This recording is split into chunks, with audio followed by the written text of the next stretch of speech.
Good morning. Good morning. I know the listeners still joining, but the dogs in the yard still yawning. If you're still in bed, stay in bed. Good morning. What's going on, Mike? Exciting morning today. We're kind of doing a little Absolutely exciting morning. I think this is a game changer moving forward. We have the XFai team deploying their liquidity generation event, which is, very favorable in terms of giving 50% of the token supply to the community. This is completely groundbreaking what they're doing, and they're launching at a modest 40 million market cap. Super modest, especially when you look at projects like Yearn Finance and how they've been able to generate value. Yearn Finance is basically launched the DeFi space. Like, they are what made DeFi hot. And I believe that this is DeFi 3.0. We've got NASDAQ and Wall Street traders that have come together to build tools for people investing in small caps that are less than 400 million. So if you're listening and you're investing in, small cap cryptos, this tool set is going to de-risk you from losing your funds or not making your capital as effective, and basically pulling your capital out of the pool so that you don't lose, that small cap token that you want to hold on to long term. Right. This is definitely a groundbreaking event for decentralized finance that we are partaking in today. We tried to do it yesterday, but no. This is DeFi 3.0. This is it right here. Like, the tools on top of the tools. First we had yield farming. That was like 1.0, right? And giving APR. Then we had yield aggregators and optimizers. And now we have tools that are optimizing the tools. This is the third wave of DeFi tools that we're seeing here. And, we've talked about stuff on the show like BTCST, which is a token that you can own that gives you right to Bitcoin mining power. And then you can basically yield farm the Bitcoin. So, look, it's just unreal what we're seeing in the DeFi space. It's moving so quickly. And, I was telling my mom about this whole thing yesterday, Noah, and I could see I wasn't even trying to have her FOMO. I was literally describing to her, and I could see her like stumble for a second and like have that like FOMO moment where you're like, oh shit, like, do I need to get in this? Like, like Right. my mom would, think that stuff is ridiculous, but I've been explaining to her in such a, down to earth type approach. So I think that's really important for people. Right. Like I said, if I have a pool of cash, right? And imagine that's your pool, right? And, basically if I have USD and Canadian dollars, I'm making money on all the swaps that happen. This is groundbreaking. We've never seen this in the centralized space before to this extent. So if you're just listening, you can join us live and watch our screens on Discord. And this morning, we're taking part in the XFai liquidity generation event. And this is, supposedly going to revolutionize. It's going to make a huge change to the way DeFi, decentralized finance, operates on the blockchain. And that's the reason why Mike and I are so excited about it. Mike, there are so many ways that this is going to change DeFi, but one way that I think a lot of users can understand is when we think of like our traditional applications, one of the biggest areas was how do we reduce the clicks, right? To open up a product, to send a tweet, to do, it's always about the click, how many clicks? Is it 1 click? Is it 2 clicks to buy a product? And, actually this product here, what XFai is doing is they're reducing the amount of transactions, the amount of clicks that you need in order to partake in decentralized finance. So it's making it easier for people to put their cryptocurrency to work and make money off of it. And that's I think that's really important for people to understand, is that this is making it easier for people to be a part of the whole decentralized finance opportunities, be part of those opportunities. So that's only one thing they're doing. That's one issue that they're providing. The other is they're actually providing a solution for impermanent loss and slippage. Yes, that's right. That's right. And given that they're solving all these problems, it really again makes me believe that this is going to be the central gateway to DeFi.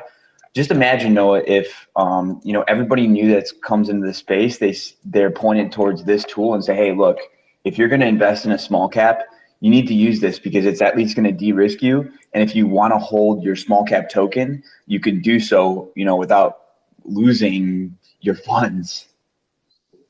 Right.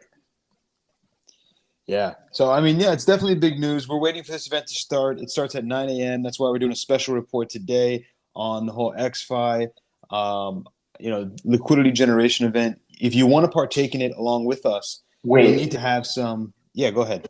Oh, sorry. So I think Noah is going to say the same thing, that you need to have your MetaMask set up. You need approximately, Noah has a small amount of ETH. You need 0.01 up to 0.1 ETH to cover the gas fees. They are solving the issue of having to do multiple transactions. So this product is going to save people a lot of money. I also want to draw attention to, Noah, the DEX Liquidity Oracle, which this is the first product that they're launching. The DLO increases trading volume and hence the ROI on DEX liquidity pools. So, Noah, by them having this tool that pulls people in and out of liquidity pools, it's actually going to increase the ROI for people that are staying in the pool. Isn't that cool that this is like sort of an altruistic approach where like everybody's winning from this product being in existence? Everybody's winning. And I don't think that you can say that for a lot of products. I'm not trying to show this. I legitimately think that this is groundbreaking and history making. The owner, and just to put some more behind this, the owner of Bitcoin.com, I'm going to read his tweet and I'll tell you what his Twitter name is. Where did I put it? I put it in yield farming. Did I send it to you? I believe you put it in yield farming from yesterday. Okay. But he was saying that this is a historical launch and extremely rare to see something of this magnitude. So he says, congratulations to the team at XFai Official for their outstanding approach to the upcoming XFIT launch.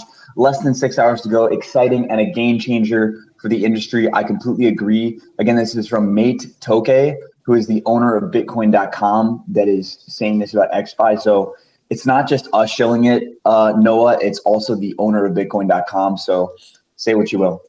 Right. And our listeners should know that we have no affiliation with this group at all. This is just a project that Mike came across during his research that he thinks is worth you guys knowing about. Yeah, at least keeping an eye on it. I mean, look, the fact that they're giving out 50% of the supply to this event, they're also letting you test the product. And then in addition to that, if the price of XFIT goes up, they have what's called impermanent gain. So we talked a lot about on this show, impermanent loss. But impermanent gain, if the price of XFIT goes up, you will get more XFIT when you withdraw. So this benefits people that want to hold long term, right, Noah? Yeah, absolutely. I mean, and then you get less impermanent DeFi. It literally it helps the people that are trying to get short term gains because they get more of the thing that's going up, and it also helps the people that are trying to hold XFIT long term that want to withdraw from the pool. Like it's a win on both sides. Like the short term holders and the long term holders win. And I don't think that we can say that, again, I'm just going to repeat, I don't think we can say that there's a product out there that's so beneficial for everybody, no matter what side of the space you're on. If you're trying to trade this thing, if you're trying to hold it long term, I think everybody is winning. And that is why I'm so, bullish on it and long term. Again, it comes down to execution. There's always execution risk, no matter what you're investing in. But look, these guys have been around the space for a long time, Noah. The lead data scientist has been involved with a lot of ICOs, and that is what gives me a lot of confidence that this launch is going to go smoothly, and I'm excited. Nice. That's going to happen in about 20 minutes from now, 18 minutes from now. It's going to happen. We're going to cover it here on our broadcast. Both Mike and I are participating in this. We have our MetaMask wallets set up with our USDT and a little bit of Ethereum. So, yeah, that's going to happen in 20 minutes. Mike, do you mind if I get to some news of the night, I guess you'd call it? Yeah. Are we going to talk about the big D? We're going to talk about the big D. If you're looking at my screen, I got the chart up, and we're specifically talking about DogeCoin and what is going on with DogeCoin. I mean, This is like internet meme news. You know, it's like, well, Dogecoin went parabolic today. You know, Jesus Christ. The co-founder of DogeCoin, Billy Marcus, has urged people to stay cautious when trading Dogecoin. He says that, its 7-day price is up over 300% and 80% in the last 24 hours. He tweeted, for real though, guys, keep some rationality when gambling on high volatility assets like cryptocurrency. Thank you. Like Dogecoin. The value of Dogecoin in circulation is currently $32 billion, making it the 8th on the price tracking site CoinMarketCap on the crypto list. Ridiculous. This thing is just exploding, Mike, and it has really no value. It has no utility. Even the owner tweeted, "This is really unusual." Yes. That's right. I just want to point out that, there is no fundamental value in Doge. It is not tied to any particular asset. It is not tied to any particular service. This is pure sentiment driven. Yes. And look, I think Dogecoin, I'm going to be honest.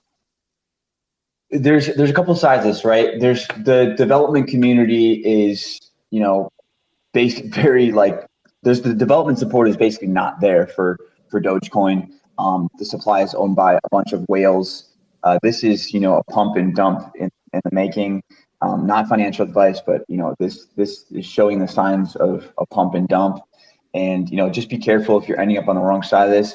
If you got in at 5-8 cents, completely different story. And everybody takes responsibility for their own financial decisions. But I think it'd be a missed opportunity to not take profit in this area. Right. Dogecoin has some famous backers. It was picked up by, of course, we know Elon Musk, and it was also picked up by who else? Mark Cuban, where he's accepting Dogecoin at his Dallas Maverick Stadium, and most recently, Kiss frontman Gene Simmons. He's on the train too. So, I mean, it's really this whole celebrity-driven meme stock that is breaking the news overnight. It's broke through 30 cents. It's now at 31. Mike, where is this going to stop? Yeah, I mean, that's a good question, right? I mean, it's just the volatility and the movement behind this has been absurd. I can imagine, Noah, that there's people that are perhaps manipulating the supply here. I would love to see some on-chain data for Dogecoin. I don't know if we can pull that up on Glassnode. If anybody is not in the Discord, we have a bunch of our listeners in the Discord right now. You can get to that by clicking on my face, going to my Instagram, and then clicking on the link tree there. And you'll see a link to the Discord. You can join us there and look at Noah's screen. So let's, what do you got up right now, Noah? Yeah, I just have the Dogecoin up right now on the 4-hour chart, and I'm just shocked by how fast it's growing. I'm going to pull up to the 1 hour, and let's see where the momentum's going. I mean, look, Mike, the momentum is still in the favor of the buyers. Price is still going up. Yep. Unbelievable. Yeah, and Dogecoin having more added value to the space than Chainlink is absurd. But I do want to say something about this, and it just shows that it doesn't matter what you think as far as fundamentals. Like fundamentals aren't 100% and technicals aren't 100% because it's all dependent on what people base their decisions off of, right? If what people people are are willing to looking buy at and the sell. chart and they see it going straight up and they think that's why they want to get in, that's why they get in. If they want to buy Tesla stock because they think that Tesla has a hold on the electric car market, they're going to get in for that. It's just it varies so much what actually gets people to invest in something. Do you agree? Yeah, absolutely. I think I said it best when I said this is really sentiment driven. This Right. is not fundamental. This is not, it's not tied to any particular asset. And I don't know when this is going to stop. I mean, this is unreal. It does look like a pump and dump in the making. At the same time, it also I don't want to underestimate the unintelligence of the buyer of the market. Right. To Yes. and I don't mean that in a negative way. I just mean that most investors aren't doing their research. They're not intelligent investors, and they're investing in a meme stock that's driving up the price, that has no value, which is, Right. I'm not saying is bad. I'm just saying that that's where we are. That's the market that we're in. There are more uninformed traders than there are informed traders, and And just think about when you enter something like this. And we were talking about this the other day. No, I was saying, look, I would rather sell something and it go up 10x than be in a community of people that are shouting moon, moon, moon because they're delusional. And it's so easy, no matter how informed you are, to feed into that delusion when you're part of that community. Right. If you're just joining us, you can follow along live on our Discord. We have live video action going alongside with what we're talking about. Right now, we're talking about DogeCoin and its meteoric rise over the last 2 days, for no apparent fundamental reason other than your neighbor heard about Dogecoin on Twitter and bought a little bit because he thought it was cheap. But hey, man, this is not cheap anymore. This Yeah, is and getting to be expensive. we're definitely in, like, Noah and I are definitely in this, like, educate people. Like, we want people to come into this show and ask us, like, hey, what's going on with Dogecoin? And then we're going to explain to them, that basically anybody can, like, any of the developers can endlessly mint Dogecoin. There's no cap supply like there is with Bitcoin. My mom asked me yesterday, Noah, she said, what stops from making more Bitcoin? And I had to think about it for a second, but I realized that if they wanted to mint more Bitcoin, they'd have to change the code. And in order to do that, the miners would have to upgrade the version of Bitcoin that they're running. So then the transactions would start failing. So that's why they can't mint more Bitcoin. And you should consider Bitcoin over Dogecoin. Right. Dogecoin does not have Absolutely. a huge network. Look, I'm not even sure that Dogecoin. Look, Noah, this is my speculation. People are buying this on, I don't know if it's Coinbase or centralized exchanges. I don't think that the Dogecoin network can actually support this transaction volume based on how much network support they have. And keep in mind that, probably a lot of people that are buying this are buying on centralized exchanges. We've talked about this before, how on centralized exchanges, it doesn't actually go across the network. It just moves around. It holds in the ledger of the exchange. Right. So just think about when people realize that Dogecoin can't support transactions the way that Bitcoin can. Now, I can't say for sure that that's going to happen. Right. But it's worth noting. It's worth noting. Yeah, definitely. Satoshi, what's up? Good to have you back. There's no short squeeze coming either, anyways, I think it's almost like a religion. Right. It's an obsession. It's an obsession right now. And the fact that there's no short squeeze coming is actually concerning that this thing might still go up. Wow. That's right. That's right. You know, Mike, let's talk about a little bit about Bitcoin, because Bitcoin actually pulled back last night off of some world news. Do you know what went on last night that made Bitcoin to pull back? Some big news. It happened actually out of Turkey. Turkey banned crypto payments.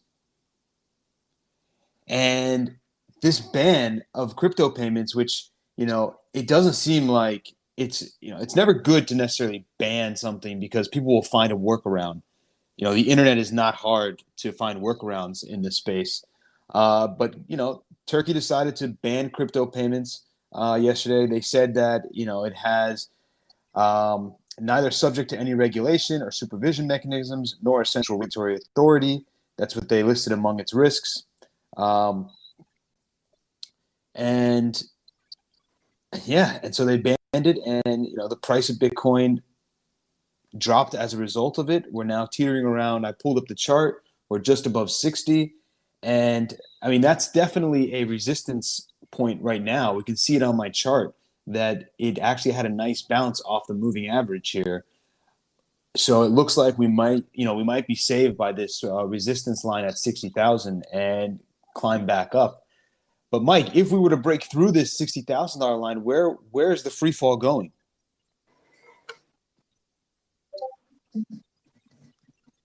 Mike, let's take a look here. Well, what's next support? Can we zoom out a little bit?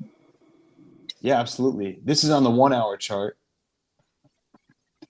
Because I'm looking at, you know, if I'm a longer term investor, I want to see maybe the 4 hour chart or the daily chart. We have the 4 hour chart, and we're looking at, you know, another good line here that we might fall down to is around the $54,000 mark, 54 to 56,000. That's definitely a potential there to see if we do enter this free fall and we do break some resistance lines. Or some support line, sorry. So, you know, definitely concerning, but it looks like we're holding for now. Let me get to a couple of these. Emmanuel, what's up? The truth is that a lot of people buy these coins not necessarily because of the kind of research that they've done, or the kind of function, the functionality of whatever coin it is. Majority of people just buy it in the hopes that they'll be able to make gains from it. And they most of the time don't even do any research on what the origin of the coin, or what the purpose of the coin is. And in as much as it's very dangerous, and a very dangerous thing, especially when you're putting your capital is at risk here, you know. But I guess it is what it is. And sometimes some people make the gain, sometimes they don't, and they tend to lose the money. And I think it's good that you're talking about the fact that this has no basis on, especially with the DogeCoin. Yeah, I think it's really important. Papa, pure gold. So sometimes they make the money, sometimes they lose it. Pure gold. But Mike, I think it's really important, and what he just said at the end, and what we've been saying is that, you know, we're looking for the utility in these tokens. We're not necessarily looking for, you know, the public sentiment. We're looking to see what utility, what usage that this project has. And Dogecoin doesn't have that, right? I mean, we can talk about other decentralized applications on the blockchain that have a strong usage case. Right. Like Ethereum, for example. You know, sure. I mean, I'm just throwing that out there as an example. But there's a lot. There's a lot that actually have a strong usage case, that there's a business behind it, there's transaction, there's revenues behind it. Right, I want to give an example of that. You know, we talk about in the show a lot BTCST, and if you guys have another example of like a token that has a real world asset, we definitely like to take a look at that too. It's just the only one that I'm familiar with that I'm willing to talk about on the show is BTCST, and it's linked to real world mining assets. Right, but that's unique. That's definitely unique in this world. What you just said. Right. And you know, and I think that people that are cautious about getting into this space, if let's say I could say, okay, this group has these mining assets, and I can prove that this token is backed by these mining assets, I think that people that would be normally cautious about purchasing crypto, they would say, you know what? This is a real world asset. What makes this different from a stock? Except it has more utility because guess what? You actually get the Bitcoin. You get paid in dividends. Those dividends are Bitcoin. Listen, I think it's revolutionary, Noah. I think it's going to change people's. I'm getting these messages, Mike. I'm getting these messages over Instagram at the moment, and one that just came through made me laugh a little bit. It's a guy who says, "Hey, crypto, how do I buy Dogecoin?" And I just want to tell him, brother, you're a little bit late. Yeah, Satoshi, what's up? Well, yeah, right. Erdogan also fired, I think, his second or third time the central banker in 2 years, and the lira is plummeting. I'm sure that's going to stop it, idiot. Anyways, on the flip side, I think Bitcoin is down because of Doge. Not all Doge was bought with USDT. There is some Bitcoiners that jumped on the Doge train. Oh, it's funny. It's funny. What it takes to do that, I don't know. But then when Doge crashes, it will bounce back. Wow, that's an interesting analysis there, Mike. That's an interesting analysis. You might be right that people they're selling their Bitcoin to buy Doge. Yeah, I don't know why anyone in their right mind would do something like that, but but maybe they're right, maybe I'm wrong. You know, Mike, we're at the 2-minute countdown of the DeFi special event, the decentralized finance special event that we've been talking about for 2 days now. And if you're just joining us, you can join along on our Discord. We have a live video broadcast going alongside of our stereo broadcast, so you can see our screens. And what makes this special DeFi event and why we think that XFai is about to make history in decentralized finance is because they are adding new tools that have never been used before in decentralized finance, right? They're making it easier for people to put their cryptocurrency to work. And, these words, decentralized finance, yield farming, liquidity pools, they sound confusing, but honestly, they're not. What it basically means is I'm going to take my tokens, my coins, my investments, and I'm going to lend them out, and I'm going to earn interest rate for them. I'm doing what the banks do. I'm essentially a bank without being a bank. And it's huge. It's here. It's here. It's here. Let's check it out. It's here like a minute early.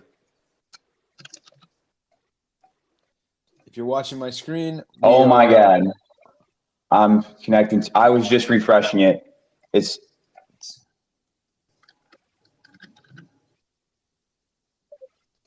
see. It looks like a lot of people are jumping on this site right now. On the site. Oh my God. 0.001 LP tokens. Jesus Christ. Farm.xfi.com. Oh my God. And it's showing me, please wait while we complete your farming transaction. Oh my God. Mike, I can't get onto it. You check my screen. Oh my God. Yo. No, it's already up to 13 cents. It's already up 30%. Oh my God, dude, this is insane. Mike, check out my screen here. Oh, it's already up. It's already up. Jesus Christ. Wow. I can't get on it, Mike. You can't even get on it? I'm in the website right now, farm.xfi.com. Oh my God, dude. This is insane. Wow. They launched it like a few minutes because I kept refreshing the page. They launched it a few minutes early. Isn't this crazy? They didn't even announce it. They still haven't announced it yet. They just said, oh my God, I hope my transaction went through. I guess. Oh, I can check it. I put $800, full disclosure. I put $800 through. It's saying between 5 to 7 minutes. You know what? I'm going to speed it up.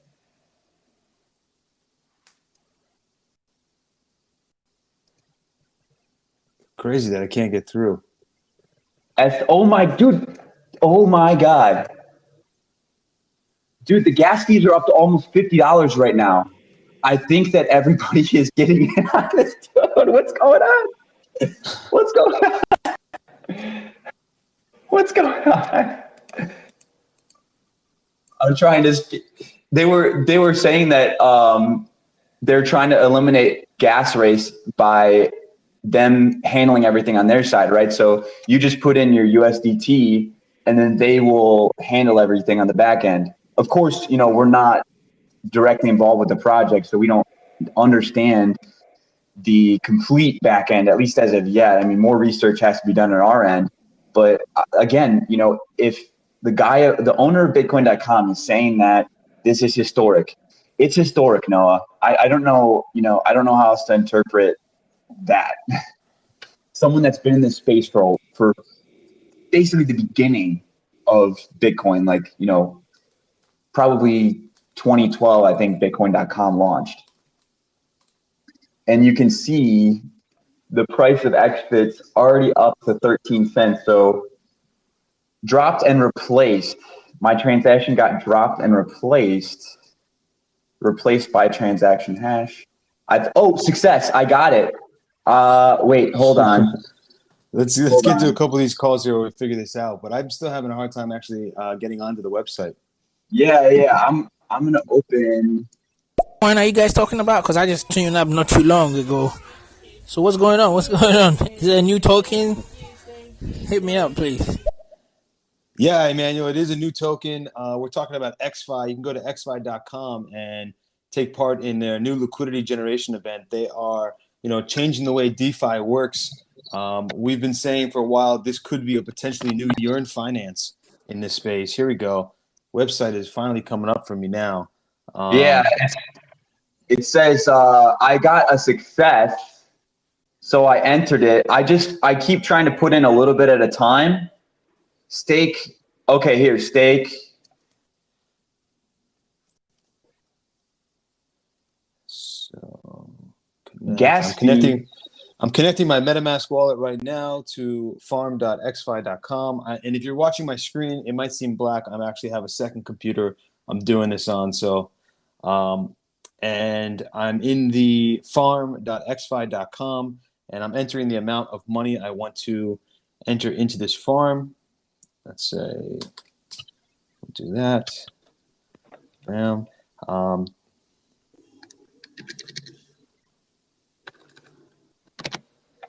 Okay, I'm entering the farm. It's my MetaMask is pulling up, and it's asking me to approve the transaction. Wow, this is the highest transaction fee I've ever had. Yeah, no, what's going on? No, it's the gas fee. The gas fee is $370. What's happening? The gas fee is ridiculous right now. Absolutely, everyone wants to get in on this. This is not. We've never seen this before.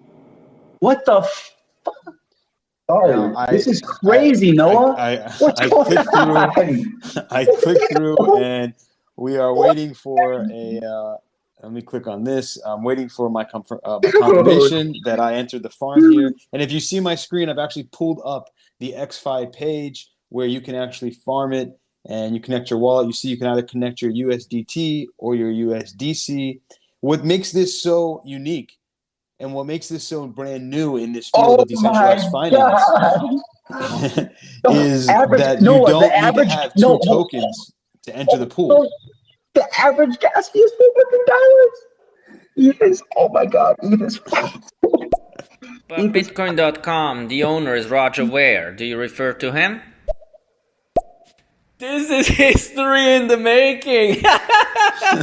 Yes, 370 gas fee. Oh boy, Ethereum has a serious issue up their ass, man. Noah, what's your take on this now that the gas fee is so high? I mean, it's just so many people. I mean, we're not the only ones. I don't even look.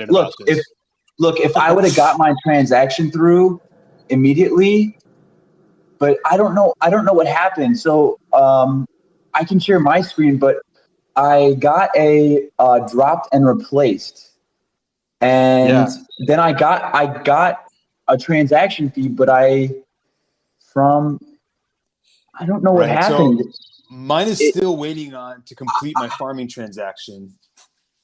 I still check on your transaction because you might have to. I tried to speed it up. If I would have got in immediately, I might have been able to get it. XFIT's already up to 15 cents. Wow. I know that they had a lot of liquidity. I think we just have to wait for this to cool off. I don't know that there's really I don't think there's anything that we can do, Noah. Yeah, I don't think I got in, to be honest. And now it's getting more and more expensive now to even get in. Wow. Dude, I was telling you that this was going to be historic, but I didn't think that we would see.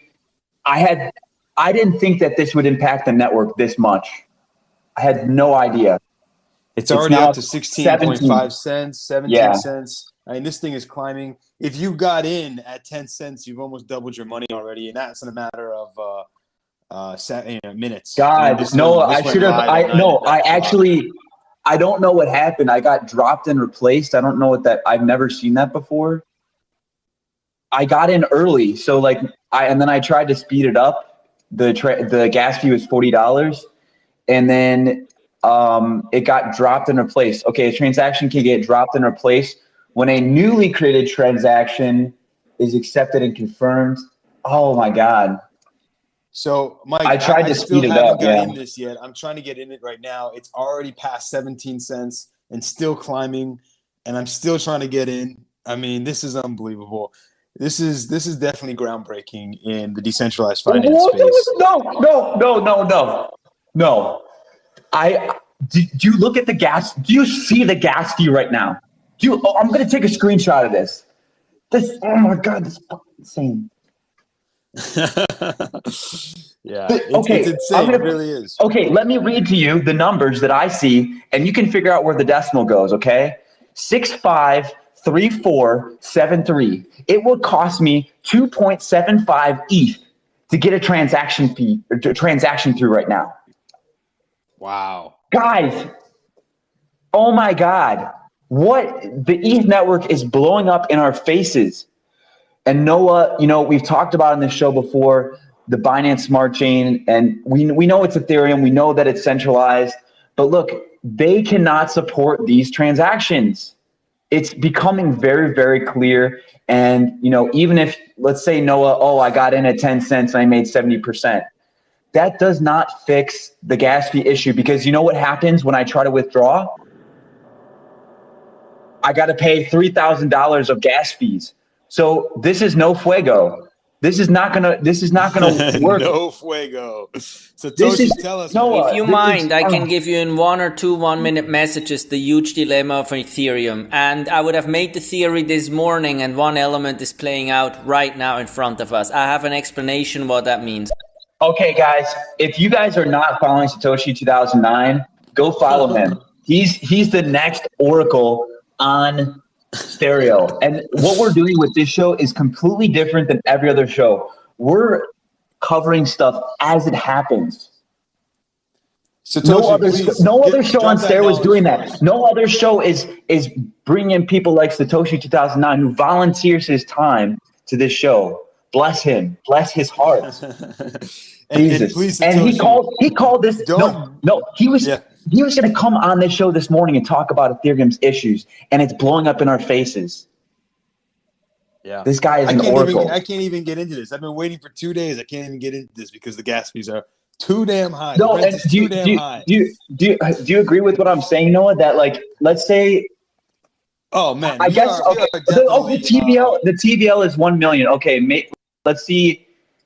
Let's see, shit. To have people there's actually another guy, Crypto Philosopher, and also Satoshi 2009. If you want to learn more about this space, those are guys to follow because they know it.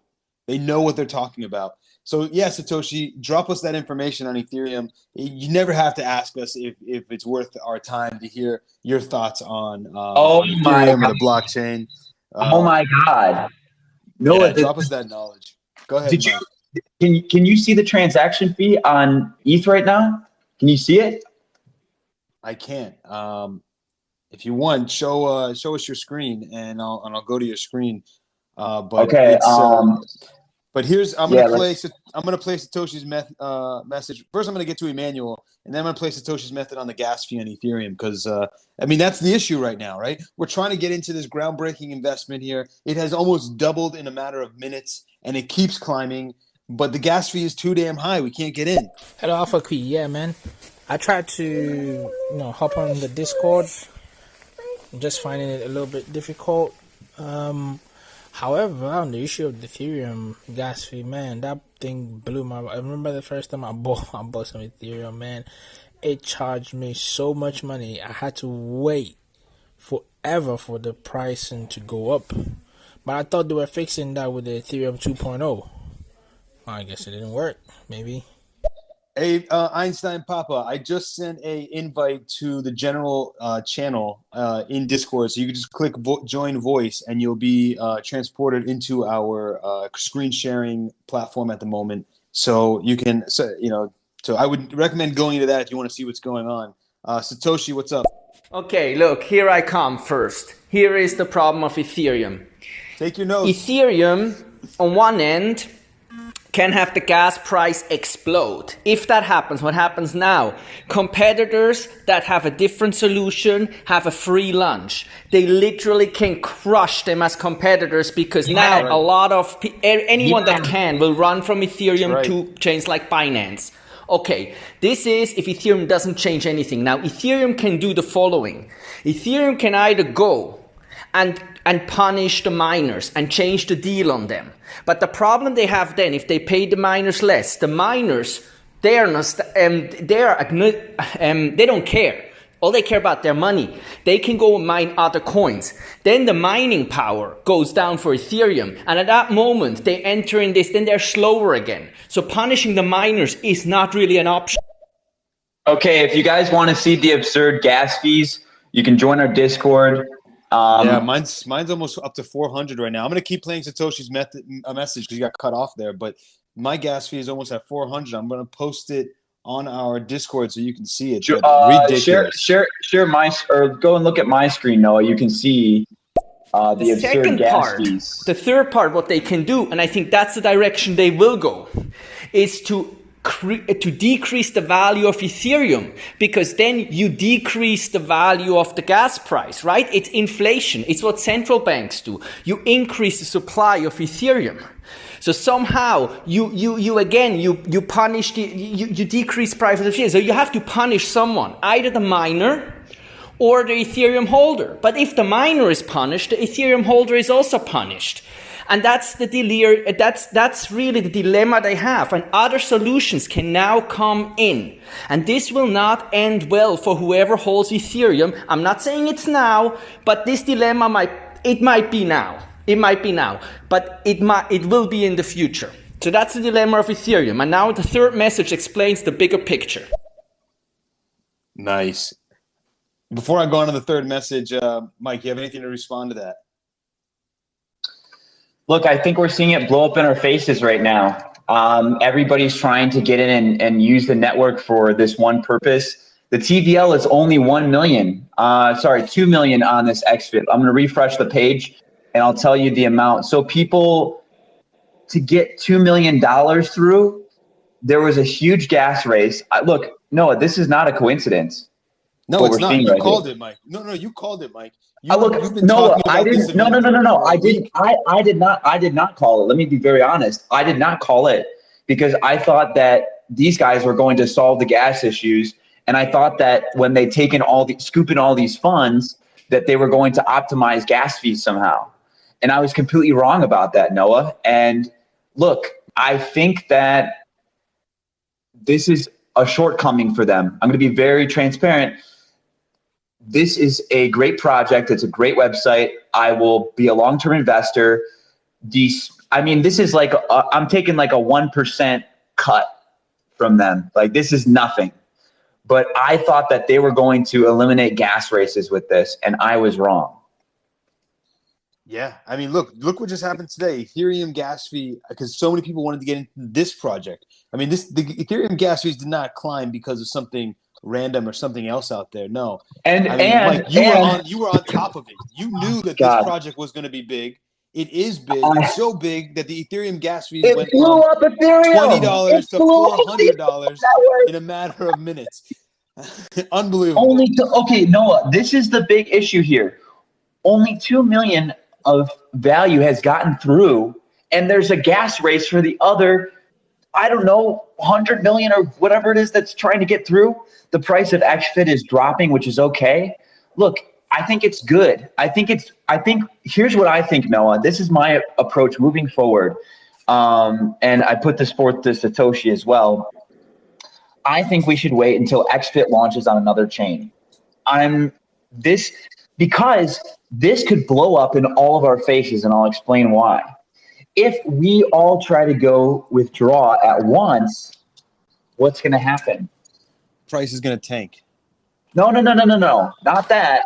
The gas fees. What's going to happen to the gas fee if we all go and try to withdraw? I mean, same thing that's happening now when we all try Exactly. Yeah. So there is a risk in having your assets on the Ethereum network if you are a average Joe. This is no joke.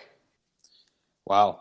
Yeah, I mean, Mike, you definitely we definitely made history today. I don't know if we made history in the way we wanted to, but we made history in seeing that the Ethereum gas fees is just explosive when there's such high demand.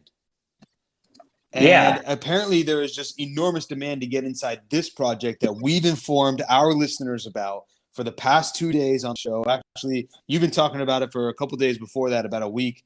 And Mike, I mean, my hat's off to you for identifying awesome projects that, you know, everyone should be aware of. Not just not just those institutional investors, which we know. You know what? I want to say something additional, Noah. My wallet is effed right now because I can't move around anything in my wallet because these stupid gas fees. I can't move around anything. Everything in my wallet is stuck as it is. Thanks, Ethereum. Thank you. Let's hear from Satoshi. Let's hear from Satoshi. But you're right. I mean, that's a whole nother issue that you just brought up, Mike, that we can't actually do any transactions on our Ethereum network in our wallet because why are we gonna move $1,000 to pay 400 in fees? It doesn't make sense. Satoshi, drop some knowledge on us, please. Satoshi understood that decentralization and control are contradictive. You cannot have decentralized and control because control will turn into manipulation. Okay, because control creates power, power corrupts, it will manipulate. That's why Satoshi did something very decentralized. What Ethereum tried to do is to be decentralized, a bit like Bitcoin, but to have control. It does not, it right now creates a dilemma because it's contradictive. Binance, on the other side, never pretends to be decentralized and says, I am in control, but I set it up from that angle. I set it up from that paradigm. Okay? So I think Ethereum is fucked. I think you're right. I think you're 100% right. And this is just proving it. Also, Noah, I can pull up the chart. I have dex.guru up. We can actually see the price chart of XFIT. Do you have my screen right now? Yeah, I'm going to pull up your screen. Okay, are you looking at my screen? Join our Discord. Hold on in a second. Join our Discord. You can see both Mike and I's screen here.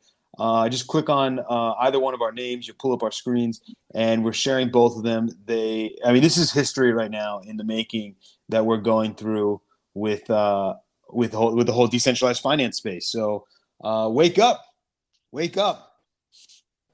I 1000% agree, but look, I've been sending some messages in the last days, right? And I stated there, I'm not a friend of Ethereum because I see serious challenges. No max supply, and as I said in the third message, a huge dilemma that they create, and I don't see any way out of it. And it's not a store of value, the Ethereum blockchain. He's absolutely right. And look, this is almost more serious than I originally realized because of what I mentioned of our funds basically being stuck on Ethereum. I'm considering, Noah, avoiding Ethereum completely. I'm very strongly considering that. I think that, and I'm going to say it for a couple of reasons, okay? Number one, this team has been working on this product for a long time. They've been working on it since 2015, okay? And this launch is not their problem. I don't believe that. I don't believe that the XFi team has failed here. I believe that this is a Ethereum failure. What do you think? Yeah. Mike, before we move on, I know I'm messaging Einstein Papa here because his messages aren't coming through. We had this issue yesterday. What does he need to do, Mike, in order for his messages to because he's in our Discord and he's also on stereo? Remember that issue we had? Where is he sending message? Oh! You mean his You mean that his voice messages are empty? Right, exactly. Because there's a cross between okay, the Discord and stereo. You need to move yourself out of here because what happens is your mic gets muted, and okay, unmute your mic in Discord. And you're talking to Einstein Papa here, right? Yeah, because like the problem is you have your mic muted in Discord, and for some reason he's using his phone for both, I think.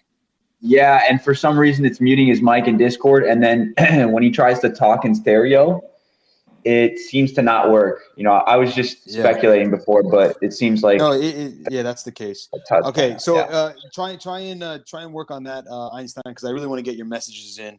But Mike, wow, right? This has been groundbreaking. Not in the way we had a huge look. We had a huge. We're having a huge dump right now.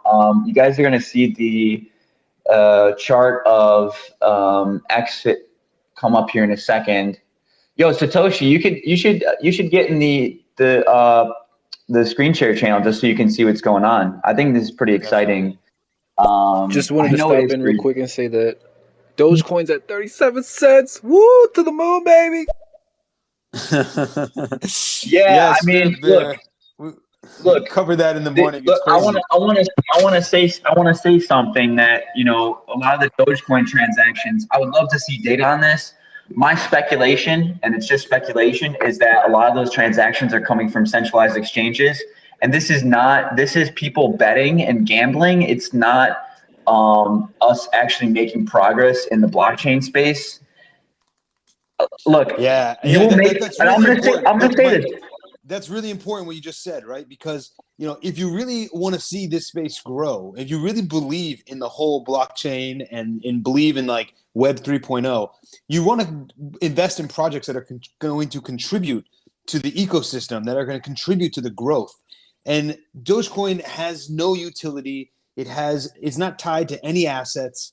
So it's all market speculation. It's all market sentiment. Now, I understand. People tell me, well, look, man, I made money. And you're right. You can make money by just playing the charts. Absolutely. And if that's your game, that's great. But here, we are trying to find projects that may be the next Google, maybe the next Amazon built on the blockchain, maybe the next top companies of the world being built on top of this technology. So, you know, Emmanuel, we just look, Noah. I think there were big whales that were pushing their transactions through, and I think a lot of people have made profit. And those that have, already made profit, you can see on the chart here. Are you recording my screen? You're looking at my screen. Let me get onto your screen because I've got the XFai chart pulled up. 1 second.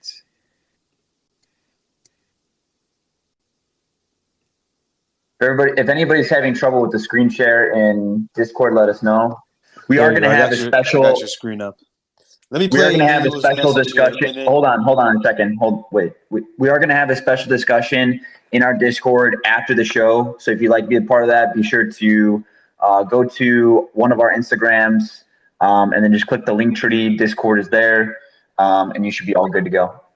Yeah. Before we do some chart analysis on XFai, let me. I know Emmanuel's been waiting to get his message in, and we had some audio issues, so let me play his.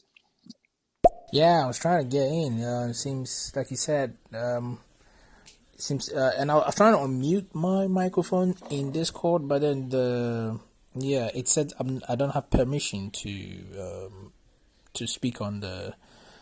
Just one thing I just want to double check. Wait, I'm on the Discord. I'm seeing huge transfers of money, 15 million. I'm like, wait, is this for real?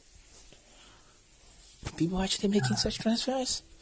Man. Yeah, Emmanuel, what you're talking about there is you're talking about on-chain data. That's actually a great tab that we have on our Discord that allows you to see, what the whales are doing. That's not Mike and I's money. That's what the whales are doing. At least not our money yet. So, I mean, look, this is a very. Do you have the chart up now? I do. I'm watching your screen. Okay. So you can see that the sort of sell volume is dropping off. We're getting some support here around 15 cents. Keep in mind, this is the 1 minute chart. This is like if you're trying to get in right now. But you can see the volume's dropping off heavily, Noah. Yeah, I see that. And let's put a support line here and see if this area holds right here at 15 cents. We're seeing it touch this price point a lot. So I'm going to put a line here and see if this holds. We got some moving averages converging. We're going to have big resistance at 15.2, most likely. You can see we just had this huge run right here, and then everybody just took profit. And this is most likely what's going to happen to Dogecoin as well. If you can't do anything with Dogecoin other than buy and sell it, what happens if you already bought it? You just sell it, and then you take profit. So, absolutely. This token is going to have a lot more utility than a Dogecoin, at least in the short term. Now, I'm not a fortune teller, okay? But this is a real platform, a real project. These developers are NASDAQ and Wall Street, former, high frequency traders. So this is a real product here. I mean, Mike, you don't have to convince anyone this is a real product. This product just crashed the Ethereum gas fee. I mean, we saw that's right. Ethereum gas fee of all time, probably. That's right. Just now, and it wasn't because of anything else but this project that you have educated us about the past couple of days. We were shouting this from the top of the mountain yesterday, and I was very skeptical about sharing this because I want it to be when we announce something as a group, we want it to be very big, so that our community can be. We want our community to be excited about the projects that we're talking about. And when you did it, Mike. You did it. Yeah. Hats off to you, brother. You did it. You found something big. Look, and I'm just glad that my transaction didn't go through and didn't get stuck. I would have been happy if I was an XFai holder. But yeah. In time. And like you said, possibly when it moves on to another network. Lucas, they've already announced Binance Smart Chain. When that happens, and they said that they're going to do it at 12 cents on Binance Smart Chain, I believe, or they said that they were going to do a separate sale. I don't know if it was nuts too. They're going to do a private sale next. So this was just, for people to get in and start taking part in this farm. The APY. It says gathering data for APY. So the APY, I haven't been able to see that number. They showed 3,000, but look, people have got in the farm and they took out their money. Do you see that? Yeah, it was. Yeah, definitely. It's fluctuating a lot because what people are doing is they're cashing out. On what he's saying. I also agree about the dilemma, but also there's one thing that everybody is freaking out about is how many deaths have happened during COVID. All right, that's for another conversation. We're focused right now. That's definitely another conversation. Yeah, and I think I just want to draw this point real quick and then move on. It's amazing how COVID has accelerated, blockchain because of all the money printing. Absolutely. Absolutely. But let us get it back. Let's go back to XFai. Let's go back to XFai. Okay. Let's get us back on track here with Satoshi. Yeah. This happens when you try to be everyone's bitch, like Ethereum. Bitcoin, on the other end, is like, this is my path. This is my way. This is what I do. I store the value. Choose where you want to have your money. That's why in the blockchain, I have all of my money on the Bitcoin blockchain just for reasons like what we see today. Yeah, he's a smart guy. You guys should listen to him. He actually knows what he's talking about. And Ethereum just exploded. We just saw it explode all over your screen. $400 gas fees. Absolutely ridiculous. No. Let me read the number again. $6,928, 2.9 ETH for a single transaction. And Mike, before we got on the show here, I transferred money from Binance to my MetaMask so I could add a little bit more into this farm. And my gas fee was, I believe, around $20. And I thought that was high. Right. I was upset that I had to pay $20 to transfer a couple grand into my account. I was not happy about that at all. Almost thinking, is it worth doing this, right? And now, you know what? I think we're not financial advisors, but if we would give our own analysis, we would say wait, because this look, I want to own this token. This is DeFi 3.0. This is it right here. This is the gateway to DeFi 3.0. It's just unfortunate that people basically came in. This is what happened. That people came in, bought, and then just when it got overinflated, they got their 70% gains. They pulled out of the farm and they dumped their token. That's exactly what happened. If you listen to any other crypto show today and they don't mention what happened just now with Ethereum, what are you listening to them for? Because they don't know what's going on in this space. Ethereum just blew up in our face. Yeah. Ethereum just blew up in our face. Get that filler, get that nonsense. This is where it's really happening. It's on this show. So if you guys are enjoying the show, you're getting some value out of it, clap it up, share the show, give us a follow, because we will be covering events like this. This is not it. This is the real stuff right here, Noah, and this is why we do this show. Yeah, I mean, we were excited to get inside this project, and guess what? Neither Mike and I got inside this project. We waited 2 days. You know what? I think it's for the better. I think it's for the better, and I would hate for look, I'm very close to being done with Ethereum. I'm going to wait until they fix their shit. This is not cool. This is not cool. If you look at my chart here, I'm pulling up the Ethereum chart just to see what's going on with Ethereum, and I'm going down to that 15-minute mark to see if we actually saw any increase because of what's going on. And sure enough, Mike, this thing launched 30 minutes ago, so look at this. I mean, Ethereum is on a climb up. I mean, people are paying those gas fees. They want to get in this project. I mean, I guess who's paying that gas fee, Mike? It's big money. It's institutional money who wants to get into this. They've taken all the little guys out. They've said if you're a retail investor, we don't want you in this project. The fees are too big for you to get in. Yeah, I mean, we knew that this was before this launch, but Noah, I've never seen, the sort of snake stare me right in the eyes.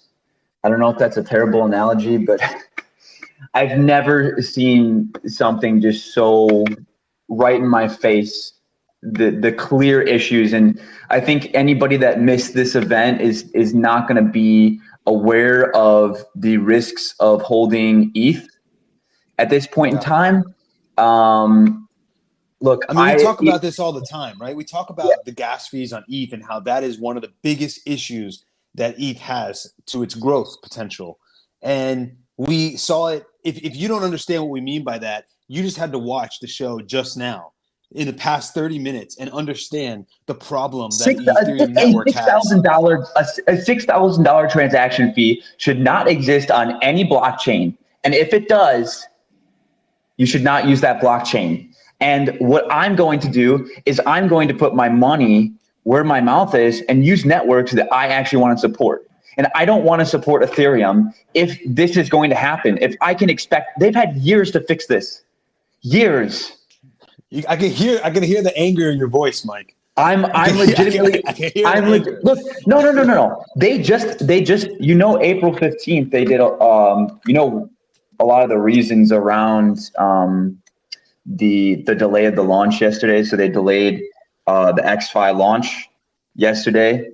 And, well, actually, Mike, before we talk about that, let's go back even further, right? So we were actually talking about this a couple days ago. We were educating our listeners about it. Yesterday, it was supposed to be released, and we did a big show yesterday about it. We got on the air about same like today, 30 minutes before the release, and in fact, right before the release, you caught a potential scam. Yes, so it wasn't this product that scammed. It was another third party who created a similar website, looked very similar, had a very similar domain, and it's just trying to trick people that this was the real deal. And that was awesome because you identified a scam, and people can actually see what kind of scams are out there when it comes to this whole hype. And I understand maybe a lot of our listeners never even heard of what XFi is, and they might not be so in tune to the whole decentralized finance world, but there are a lot of people who are, and they got scammed by this yesterday. So that was step one. You identified a scam. Step two was they actually had an issue on the Ethereum network, correct? They couldn't launch yesterday because they were having issues with Ethereum. April 15th was the London Ethereum launch. ETH breaks.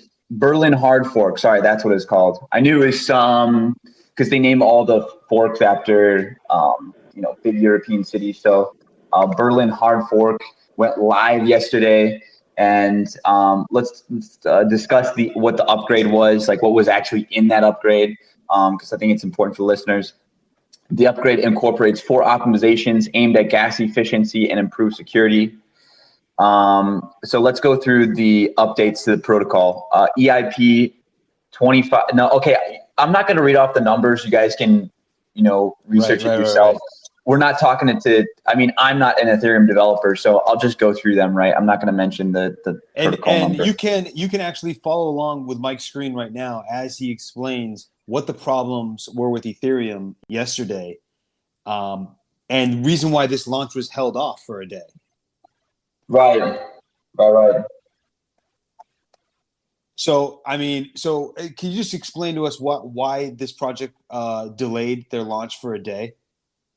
They had issues with the fork, and let me just read very, very quickly. The ETH network bug fix implementation is taking them longer than expected, so the XFai LGE has been moved to April 16th, subject to Genosis and Etherscan resync for the interest of our global community. Thank you for your understanding.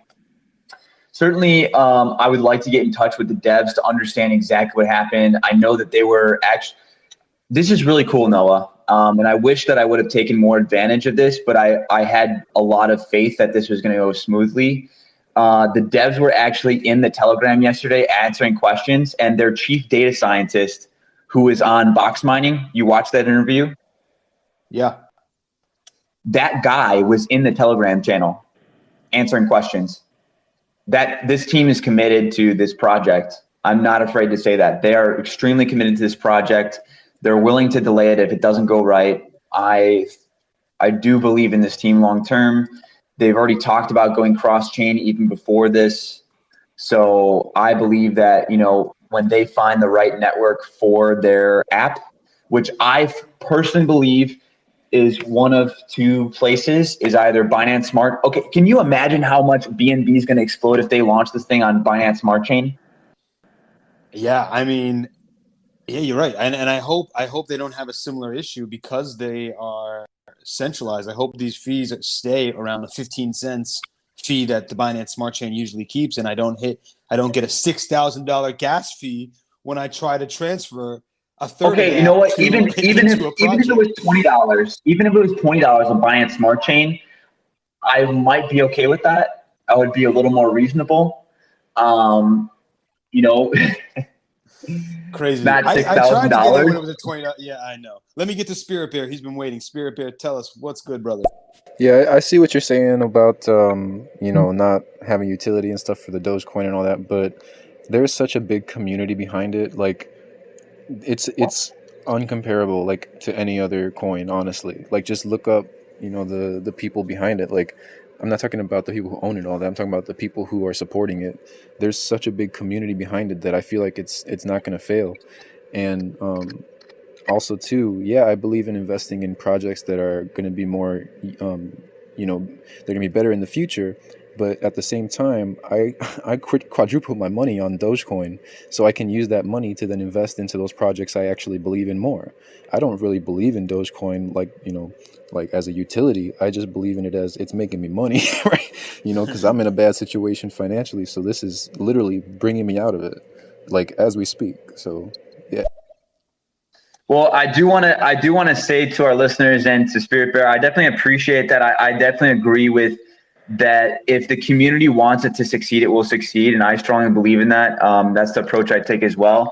I do want to say, if you're in a situation, Spirit Bear, where it's changed your situation financially, I would de-risk yourself. That's, I'm not your financial advisor. I don't give financial advice. But my analysis would tell me that if I had a massively improved financial situation, I would take that win and I would go about even let's say that you take your profit, you never make another trade this year, right? You never make another trade this year. If you would be okay with that, if you would be okay with your financial situation, consider it, because this could go up in flames very quickly. And look, if the community wants it to succeed, it will succeed. I agree, but be cautious. But yeah, and not only that, look at the valuation of it, look at the market cap of it, realize that there are people out there that have a lot more a lot more to gain on dumping on you than you do on making those short-term gains. So look, the best advice we can give is to just take profits on the way up. Take profits on the way up. Don't hold and shoot for the moon. You can keep some in it, but definitely take some profits as it goes up. Satoshi? Guys, DogeCoin is going from 40 to 45 to 42 to 44 to 39. This is unbelievable because it's on quite some volume. Imagine the party the exchanges have that trade this shit. I mean, what a shit show, man. I mean, hey, for anybody listening who has Doge, good for you. Make the money. Fly to Pluto, man. Yeah, man, just set a trailing stop loss, for God's sake, when the thing starts dumping. But what I do want to also draw your attention to another. You said it right there, Mike. Set a trailing stop loss. That's yep. You said it. I see the claps coming in as soon as you said that, because that's great advice. Basically, what you're saying is, when set a stop loss, meaning, get me out as soon as this thing starts to take. If it's always like 3 or 5% or whatever behind what the current price is. So if it drops 3%, then you're good, or 5% or 10%, whatever it is, make sure that you get out with a minimum amount of money, especially if it's life-changing gains. Definitely, take that. It's all paper money until you've cashed it into something more stable. And whether that is, USDT or whatever you believe to be a stable currency. Listen, guys, if you're just joining us, hold on, Mike. Yeah, sorry, go ahead. If you're just joining us, this is Talk.Crypto. You can follow along visually on our Discord. Our link, click on one of our faces, go to our Instagram, go to our link tree, click on Discord. It has an invite in there, and you can get inside our Discord where you can actually see our screens, and we can show you exactly what we're talking about. I know there's a lot of clicks to get there, but it's definitely worth it. That's it's a great way to follow along and learn as we do chart analysis and we discuss the different projects that we have going on here. Sometimes just listening to us, the terminology can get a little, into outer space. But if you actually are watching along while we're showing you this, I think it clicks a lot better. So we have some members in our Discord at the moment. Don't sleep on it. Get in there and watch along so you can see the charts as we continue. Mike? Yeah, so there's another. This is just for entertainment value. Anybody that's listening that owns Dogecoin, or Spirit Bear is in the audience still, There's a currency called Shiba Inu. I guess it's on ETH. It must be on Uniswap. So can you see the chart for this? Yeah, and you can click on his screen if you want to see the chart. But yeah, I'm on your screen, Mike, right now. And this, ridiculous. Look at this. Look, okay, so I use this website dex.guru, and you guys can see this if you join the Discord. And I'm gonna favorite this just for hilarious. But the volume is 71 million. So people are buying this Shiba Inu because it's associated with Dogecoin. So it's like, you know how like everything, you know how like in the stock market, if the, head stock of a sector is moving up, then the other similar stocks follow.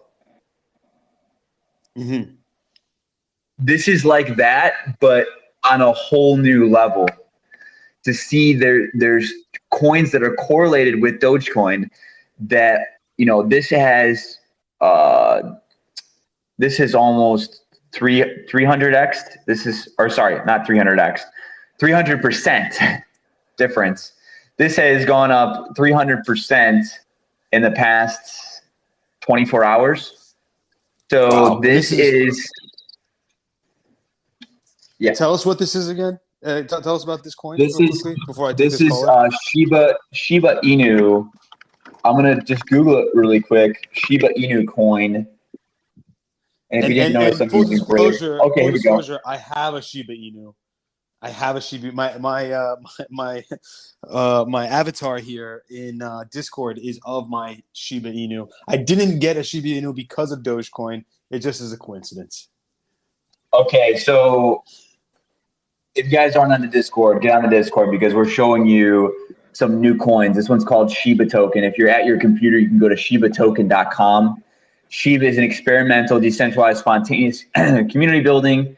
It's our first token to allow users to hold billions or trillions of them, nicknamed the Dogecoin Killer. This ERC20 only token can remain well under a penny and still outpace Dogecoin in a small amount of time. Why? ERC20 only? ERC20 only. Means I got to pay $6,000 in fees to buy my Shiba token. Already up 1,000%. Shiba token is the first cryptocurrency to be listed and incentivized on Shiba Swap. So they have their own. I'm sour. I'm sour on Ethereum, man. I'm sour on Ethereum. I waited 2 days to get in this project, and the gas fees were $6,000. Get out of here. I don't know. For me, Yo, look at the. Do you see the exit price right now? 3.5 years ago. It was like super small investment, a YOLO, whatever. Fuck it. I'm gonna put this money there, and it's been good. So yeah, shout out to me. Not really thinking, but putting that money in 3.5 years ago. Yeah, that's good stuff. Like it. Congratulations. Congratulations. Thanks for joining us. And just, realize that it's paper money until you cash it into something more stable or something, more widely accepted. Right. Toshi, talk to us. Guys, I just checked my Reddit. The Wall Street bad boys, gorillas, the game stonkers are on Doge. This is epic. This is epic. This is history in the making. And the process, these gorillas destroy the Ethereum network and reputation. No. I would. You know what, Noah? We need to follow what's the news story on the XFai gas fees that are going on right now and what that's linked to. I don't think it's linked to Dogecoin because Doge does not run on Ethereum. It's its own network, and he was separating the two. He was separating. Oh, okay. He was saying that the whole Reddit community, the ones who exploded GameStop, are all over Doge right now. And we know what happened with GameStop, right? People lost a lot of money, and so that community is all over Doge. So FYI, if you're in Doge, this is like a wake up call.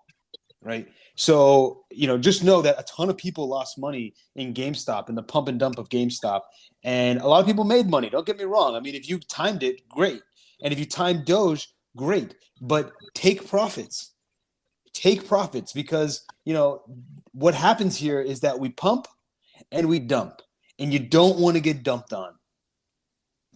That's what happens, you know. And look, I've gotten burned chasing stuff, a couple projects on Uniswap, and it never ends well. You need to do your research.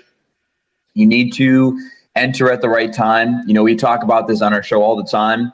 And if you don't, you know, your losses will be higher. If you don't have, you know, a game plan going in. And, you know, we've talking about this with XFai. Or at least my game plan is to wait until this cools off a bit. It's just Ethereum Network is just catching fire right now, and not in a good way. You know, it is just skyrocketing. It is just skyrocketing. Today is the most eventful day that I've seen in crypto in a long time, and it's not because of Bitcoin or anything else that you would expect. You know, I'm surprised, and I'm glad that our listeners are here following the situation with us. Yeah. Shout out to our listeners for tuning into some good quality information on the blockchain space, because, you know, I can guarantee you, Mike, nobody on stereo is covering this whole DeFi event, XFai, and the Ethereum gas fee explosion. Everyone will be talking about DogeCoin. Everybody will talk about DogeCoin today. But this is the real news story of the day, I think. Yeah, I mean, for the long term, you know, shifts that are happening in the space, we've already seen a lot of people moving to Binance Smart Chain.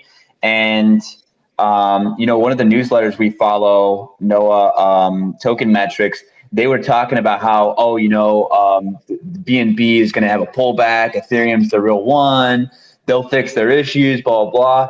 And my question to them is, what makes you think that that's going to happen? And, you know, isn't there, by telling the people that subscribe to your newsletter to further invest into Ethereum, isn't there risk in that?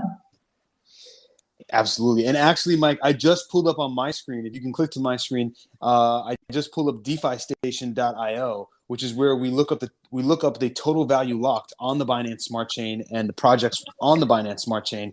And you could see, Mike, that the DeFi station, the Binance Smart Chain, is just continuing to grow in the total value locked up, the amount of money on the Binance Smart Chain. And we're seeing now it's at $36 billion. I think yesterday it might have been at $34 billion. Right. I mean, this thing is just growing. And we've been talking about Bakery Swap as well, which is an NFT marketplace on the Binance Smart Chain. And we talked about that when I believe their total value locked up was around 170 million. It's currently at 210 million. So I'm looking at Bakery Swap right now. And, you know, let's pull up the website for the listeners. If you guys aren't following along on Discord, you can click one of our faces, go to our Instagram, click on the link tree in our bio, and then there's a Discord invite there. Mike, I want to get these messages in from our third host here, Satoshi. Satoshi, what's up? Yeah, this is the craziest thing I've also seen since 2017, and it reminds me a lot of 2017. And here is a little prediction from me. I think when the bear comes, shit will tank 80 to 90%. Good stuff, including Bitcoin, will tank 15 to 25%. And but then good stuff will recover quickly, while certain shit will not return again for 4 years when the season comes. I mean, a new bunch of bulls that have no clue enter the race. Yeah, I'm curious, Satoshi and Mike. I'm curious. Do you think that, you know, this is just going to propel our dip? You know, that our expected dip in Bitcoin, this whole rise in DogeCoin and its potential dump forthcoming. Do you think that that's only going to, you know, increase or speed up the time that we're looking at this large dip in Bitcoin? Because I'm expecting a 30 to 50% drop in Bitcoin in the coming weeks. Now, I'm concerned that maybe my time frame is too far out and it might happen sooner. Doge is plummeting 30 cents from 45. By the way, on Binance, the max was 0.450000. That was the ceiling. Now it dumped to 30. And wow, it's holding around 30 now. This is absolutely epic. Yes. Look, you heard it here first. If you didn't hear it here, it ain't real. Van Martian down in St. taking it Martin. down. What's up, brother? Pigs get fat, hogs get slaughtered. He's absolutely That's right. That's right. And we were calling at what 40 cents for people to consider taking profit, and it's now down 25%. So you had your opportunity to get out the top potentially. We don't have a crystal ball here, but this thing has pumped way too hard. Way too hard. And Mike, it's funny because DogeCoin right now is consuming all the news, right? I mean, even our callers want to talk about this whole pump of Dogecoin, and it's actually meteoric. I mean, it is amazing what's happening with Dogecoin. But what is even more amazing is what just happened with XFai in the decentralized finance space. The amount of people wanting to get in that project, and the fact that the gas fees on Ethereum rose from $20 to over $6,000 in a matter of minutes. I mean, that was astronomical. Yes. I 100% agree. And it's really, we said this was going to be a historic event, and I guess it was for reasons that I couldn't really predict. And that reason is that it's becoming increasingly risky to keep your funds on Ethereum Network because of the high gas fees. And just imagine, Noah, that you want to liquidate something and you can't because the gas fees are too high. Yeah, Planet Vibes. Huge, I just huge want to tell risk. you, Planet Vibes. I just want to tell you that if you're in our Discord and you're trying to send a voice note on stereo, the audios may cross, and I'm not seeing that it's getting through. So you might want to either exit the screen share or put yourself on mute for a minute and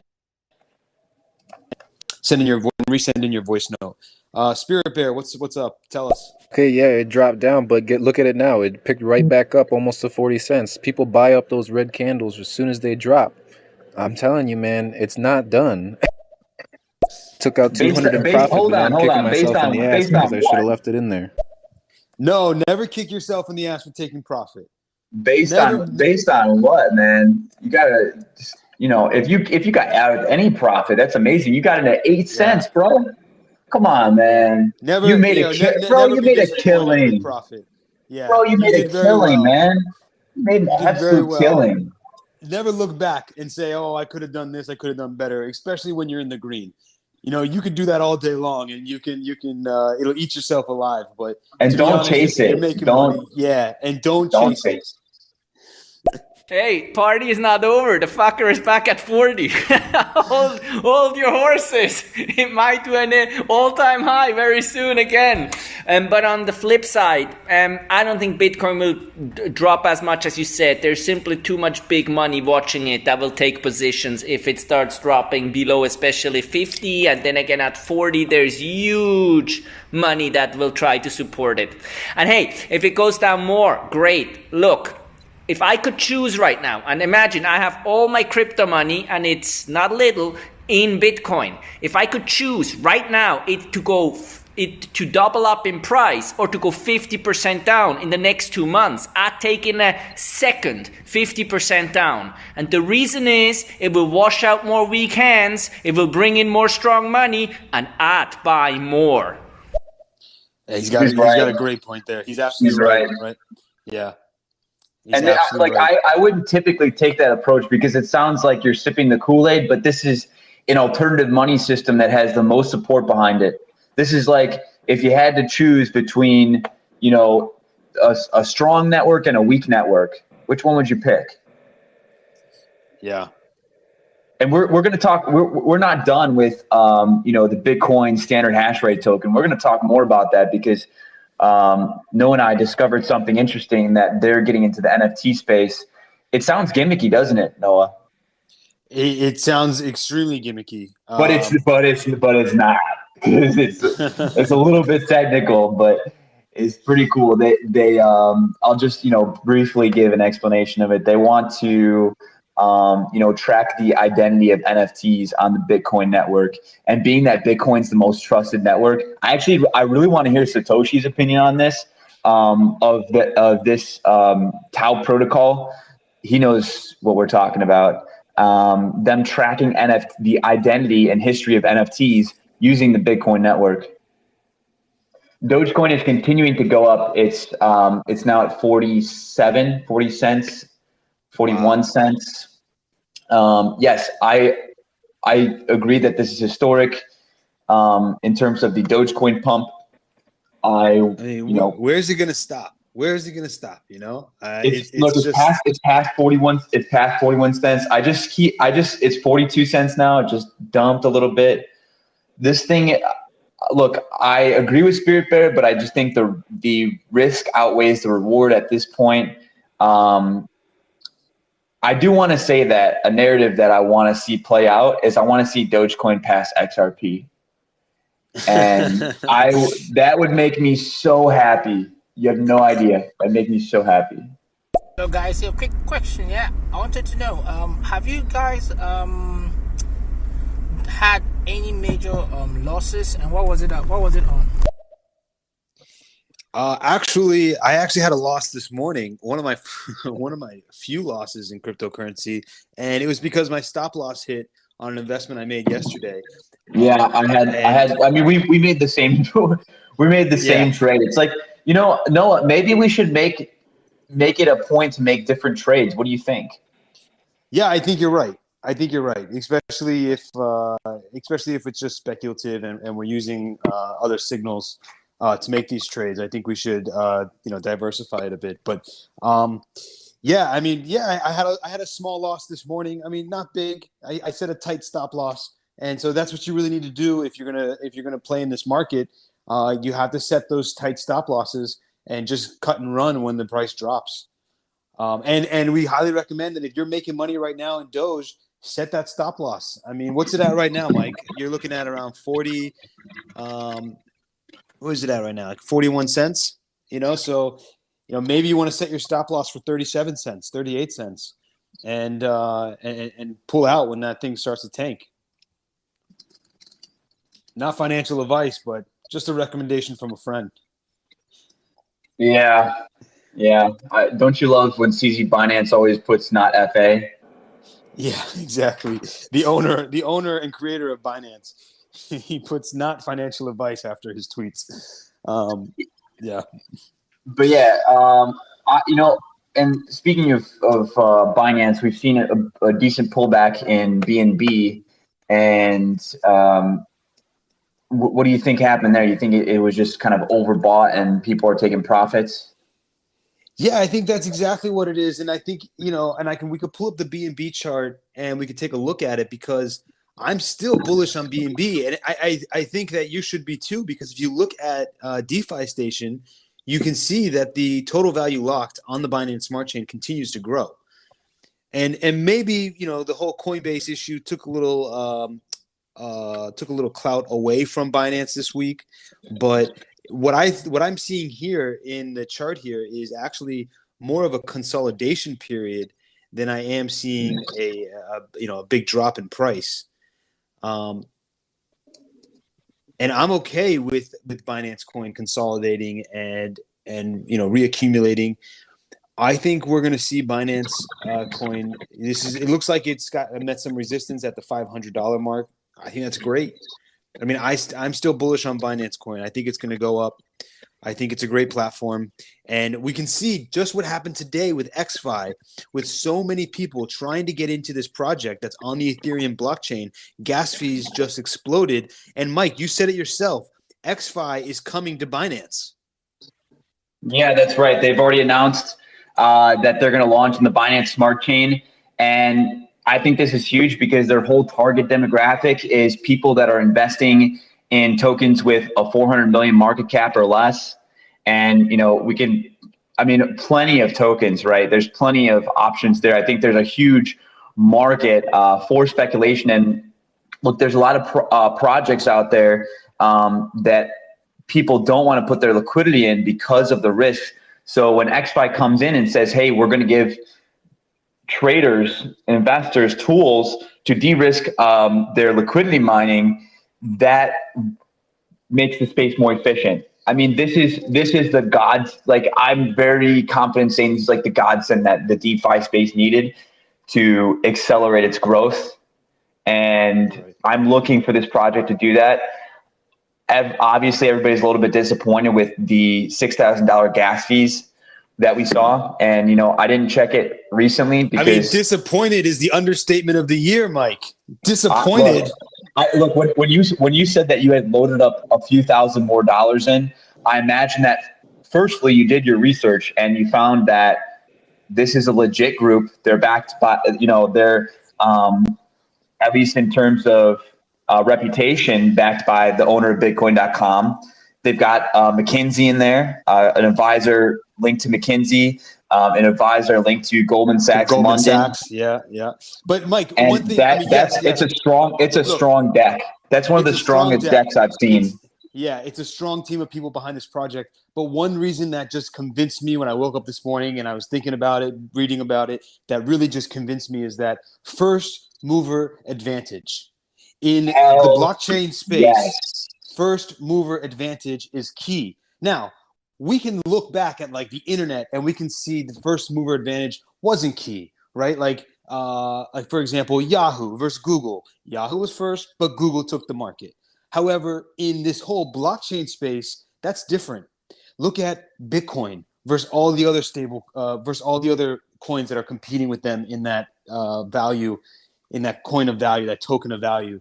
Bitcoin had the first mover advantage. Bitcoin won. And what I'm seeing here with this situation in the DeFi space is that XFai has the first mover advantage on simplifying decentralized finance. And one issue that we have with our listeners is that we get it all the time. Like, hey, Mike, Noah, your show is great, but it's like so advanced. I can't follow along. It's like, it's just, I go to your Discord and I'm overwhelmed. And the truth is that, yes, this can be overwhelming. It's how you learn. It is. And look, we just as much as we want to add value to our listeners, we want you guys to add value too. So we want to attract people that are deep and heavily invested in this space. We're not as interested in the demographic of people that are, you know, in it for the short term or just, you know, kind of taking a small little look and then walking away. We want people that are, you know, want to be in this space for the long term, see the potential that it has to really reduce a lot of the efficiencies in the world, you know, and get rid of the gatekeepers that are stopping us from moving forward. I'm going to give you a really stupid example that I told you about the other day, Noah. I went to Lens Crafters to buy a box of contacts, and they said that, hey, you need to get an eye exam and pay us $100, $134 before you can buy contacts. And I thought, wait, so you're by me doing an eye exam, you're protecting me and paying that $134. So it's just stupid gatekeeping stuff like that. You know, well, Mike, making money off of insurance companies. You know, Mike, I actually own an eyeglass store online and a brick and mortar store. So I can explain to you why maybe they're requesting an eye exam from you, but that's for another call, another day. Let's talk about cryptocurrency. And actually, I want to get to a few callers because Tweza, this is like your second show. You're back to back with us. I met you just like 3 days ago, and it seems like you're loving the content. You're loving what we're talking about. Welcome to the show. I'm sure you're going to talk to us about your Dogecoin. What's up? This is crazy about DogeCoin. I don't know. I'm thinking of taking out half and leaving half because now this thing may just go to $1. I said it. It's about what people can buy. Most people can't get into Bitcoin, so people are gonna get into Doge. Buy. No. Wait, stop it there. Stop it there. Hold on. Wait. Back up for a second. You can buy Bitcoin. You can buy fractional shares of Bitcoin, and Bitcoin is the better investment. However, Doge is being pumped on Reddit right now. Doge is being pumped right now. If you go on the Reddit boards, if you go on Twitter, you have to be careful. You don't want to be in the hype cycle. You don't want to experience the FOMO. Yes, Tweza, you're right. Take some profit. I see it dropping right now. It's going down to, if you're watching our screen, it's already down to 37 cents off its high of 45 cents. Is it going to hold? Nobody knows. But take your profits. Don't all of it. If you want to leave some in, that's great. Wait. Some profits. Okay, yeah, we have a little bit of a breaking news segment here. Robinhood's crypto trading facility faces outage amid rumors of restricting Dogecoin trading. Screw Robinhood. They do the same thing with GameStop. Let people, does the world buy and sell the way they want. If the world does not seem like a parody to you, I mean, I don't know, man. I mean, all this stuff just seems like parody. It's like joke on top of joke. It's like, Robinhood restricting trading. And get off of Robinhood. If you're trading on Robinhood, you're terrible. I mean, look, I want people to make money in Dogecoin. I don't know what the deal is with Robinhood where they're suspending trading. It's absolutely ridiculous. They did it once before. They got called in front of Congress to discuss it, and just unreal. Well, unreal. I think this is a different.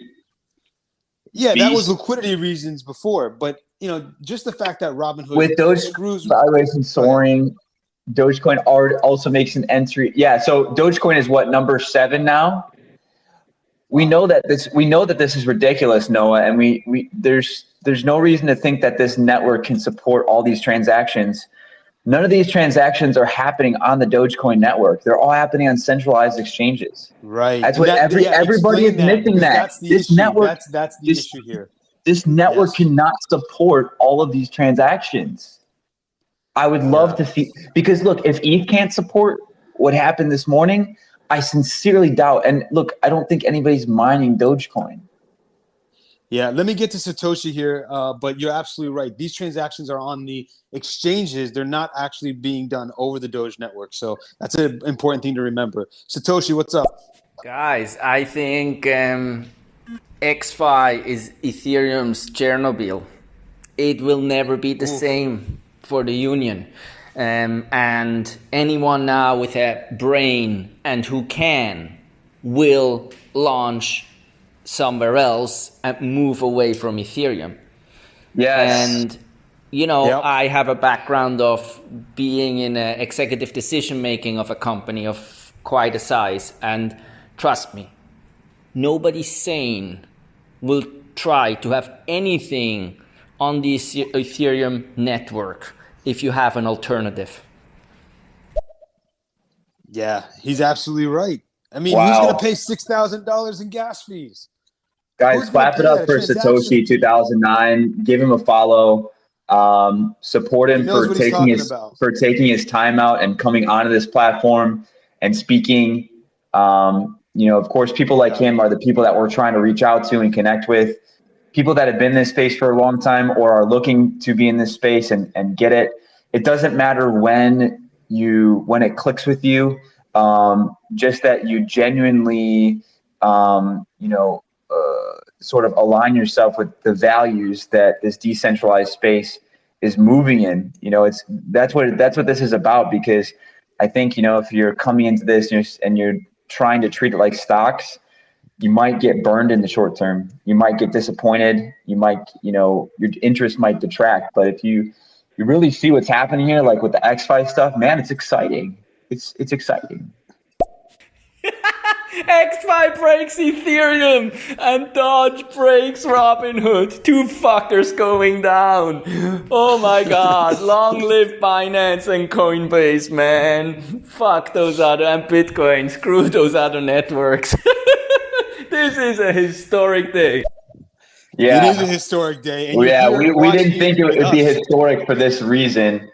Yeah, definitely, Mike. We definitely didn't think it was going to be historic for this reason. But listen, if you're listening to us right now, if you're on stereo, if you're on our Discord, we're all watching history happen right now in the cryptocurrency markets, both with Ethereum and the whole XFi launch and with this whole Dogecoin pump and dump. And I'm looking at Dogecoin now, and it continues to fall right now. We're at 37 cents. Looks like we're holding just above the 35 cents mark. So that's actually a good sign. But if you're invested in it right now.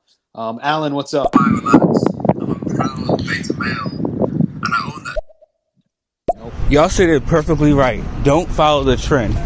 Well, you can make a profit off it, but treat it like a day trading stock. Like right now with Dogecoin, right? Obviously, there's hype. Obviously, there's going to be some Robinhood with the despicable mess again, because it's with the ironic name. But okay, I'm sorry. How's it going, guys? Good morning. Yes, I'm actually been. You got that bad wind there behind you. You must be outside. But you said it right. I mean, the name Robin Hood is, so ironic, right? Because they're supposed to help the little guy. I mean, that's the idea of it. And all they do is they're just screwing the little guy. They're just screwing retail investors. And maybe you're using the Robinhood app, but and not financial advice. Find a better exchange. Find Binance. Go down to Coinbase. Robinhood is not your friend. They're not. Yeah. I mean, that's right. They're not consumer friendly. They're offering these no transaction fees to get your order history so that they can feed them to the people with all the big money. It's that simple. Yeah, it's that simple. Let me see. Hands. Maybe the wind cleared up for you. But yeah, I agree with Ethereum now, because Ethereum is they kind of messed the game up, trying to add those fees and stuff, which was pretty typically disgusting. But Bitcoin, Bitcoin is always your thing. Bitcoin's here to stay. It's already in a lot of places. I don't know if y'all know this or not. I have a buddy of mine who works for the what's it called? Dallas Mavericks. And apparently the Dallas Mavericks are starting to accept DogeCoin. Are they going to accept it? I don't know if they released it. Yeah, actually, they've been accepting Dogecoin, and they've done several 100,000 transactions already in Dogecoin. That's one of the few places. And actually, I don't know if I can't verify this myself, but someone on our Discord told me that Slim Jim, you can now buy Slim Jim with Dogecoin too. But I mean, this is all a joke at the end of the day. It's all just a joke, and the fact that Slim Jim is in on it is a joke too. There's no way that anybody's actually holding that Dogecoin. They're selling it on the back end. So don't think when was that the last time you people bought are. Slim Jim, Mike? When was the last time you bought a Slim Jim? I know you're vegan, so. My dad used to buy me Slim Jims. My dad used to buy me Slim Jims all the time. Well, now he can use his Dogecoin. Spirit Bear, what's up? That's right. Like, I don't know if you guys heard about this, but there is now NBA teams like the Dallas Mavericks that are paying their players in Doge, and then you also got Slim Jim joining Doge. Like, there's a lot of companies and other people too that are backing Doge. So it's not just people, like just Redditors or anything like that. It's also companies too. There's a lot of backing behind it. Like, I'm in it for until $1, honestly. I'm gonna keep taking profits on the way up if I can, if I see a big drop, but I'm in it till $1. I mean, look, Spirit Bear, I wouldn't say there's a lot of companies starting to accept Dogecoin. There are definitely people jumping on the bandwagon. And the fact that the Dallas Mavericks are accepting it isn't a surprise. One of its biggest pumpers is Mark Cuban, and he owns the Dallas Mavericks. They're not paying their players in Dogecoin. I actually haven't seen any articles like that. What they're doing is their merchandise store is accepting Dogecoin. You can buy season tickets in Dogecoin. But I haven't actually heard of any players being paid in Dogecoin. I can ask around. I'm in that area. I used to work in the sports entertainment market, especially with the NBA and professional boxers. The only one I know of that actually took payment in cryptocurrency is Okung from the Seattle Seahawks, and he's actually one of the highest paid NFL players because he negotiated half his salary to be paid in Bitcoin. But I don't know of any guys taking it in Dogecoin. That to me seems really, really risky for a ball player to do that. Mike Larry Draw, what's up, brother? Welcome back. Yo, I would even say Dogecoin is going to be the next Trojan horse. I mean, we're all like, yeah, but I hope it won't be a thing that becomes serious for everyone. Because although we're doing all our research, there are people who are not doing research and they're looking at Doge like, this is God. Yeah, man. I mean, look, it's funny. It's funny. Yeah. It's entertaining. But when people wake up and realize, we were talking about, there's not a lot of network support. I mean, look, Can you pull up Glassnode? Can we get any statistics on Dogecoin? I know it's ridiculous, but I don't know if we can get statistics on Doge. I'll look it up here. Let me play Satoshi here. Satoshi, talk to us. I want to bring some bullish thesis into the room for actually Bitcoin. I think the Q1 earnings that start being, become public information next month will show that potential big companies, such as maybe Walmart, but as for example Tesla did, bought Bitcoin in Q1. And in that scenario, they don't have to say when they buy it, but it will show up in the financials. And that will be such a bullish signal for the market. Okay. Because then we see the numbers and the amount of Bitcoins that are locked up. And the more public companies that own Bitcoin, the more we have a public ledger on where the Bitcoins are at. And this is just gonna, I think, be amazing bullish news for the Bitcoin starting next month. Yeah, he's right. I mean, big companies, public companies holding Bitcoin on the balance sheet absolutely provide, show its value, right? It's a way that we can show that, it's actually being traded on the stock market without actually being on the stock market, right? When that value is locked up in these public companies. And the more companies that are holding Bitcoin in their balance sheet is just making the case that Bitcoin is a store of value compared to gold. And we've said it on this program many times. We think Bitcoin is still undervalued at $60,000. Still undervalued. Absolutely long term. And, since we've been talking about Dogecoin on this show, like we're definitely open to talking about even if we consider something to be speculative, I think it's interesting just to understand it a little more. I found a big headline, Noah, back from February 18th, 2021. Why Robinhood made this is gonna draw some real question marks. If you guys are enjoying the show, be sure to clap it up, share the show, give us a follow. Here we go with the next story. Why Robinhood may be the biggest owner of Dogecoin, according to reports. Okay. Interesting? Interesting and not surprising because screw Robinhood. Here we go. On Wednesday, investors. on Wednesday, Bloomberg wrote a piece speculating that popular brokerage platform Robinhood Markets may be the owner of a cache of Dogecoins worth some $2 billion, citing blockchain tracking entity Elliptic. It almost certainly belongs to Robinhood. Tom Robinson, chief scientist and co-founder of Elliptic, was quoted as saying in a Bloomberg interview. So Robinhood owning Dogecoin. What do you think? I don't trust Robinhood.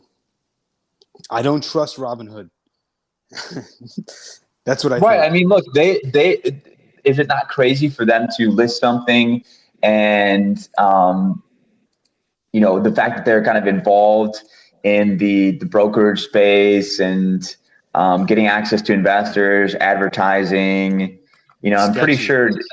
Yeah. I mean, look, for people to have no entry to coming in and speculating, this whole movement of Dogecoin is just drawing people in, and their eyes are glued to the screen right now. Mr. Posse, what's up? Good morning, guys. Just want to take a quick side note and let you guys know it took you 4 days from 100 to breaking 200 subscribers on your YouTube.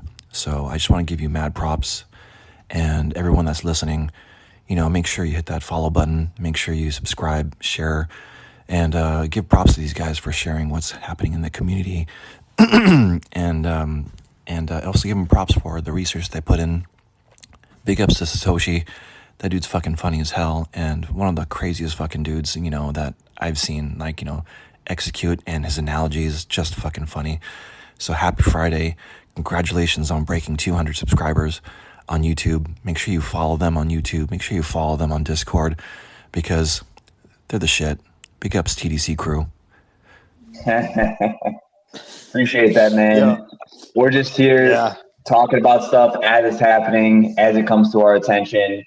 And, we're happy to have you guys along for the ride, especially my man, Too Much Posse, Satoshi, crypto philosopher. Shout out to him. I don't think he made it to this show, but shout out to him for coming on and talking with us about XRP and sharing his opinions.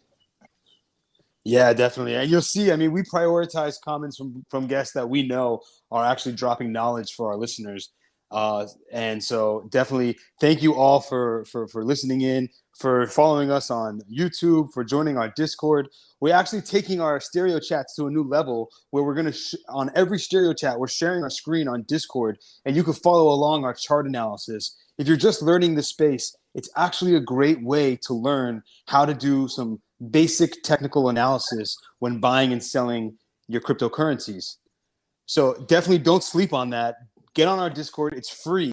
Yeah, well, we're gonna do something special today. If you guys join our Discord, any coin that you want us to do technical analysis on, we'll do it. So we'll give you guys like a half hour to come in our Discord, ask us about any token that you want, and we will do technical analysis in our Discord.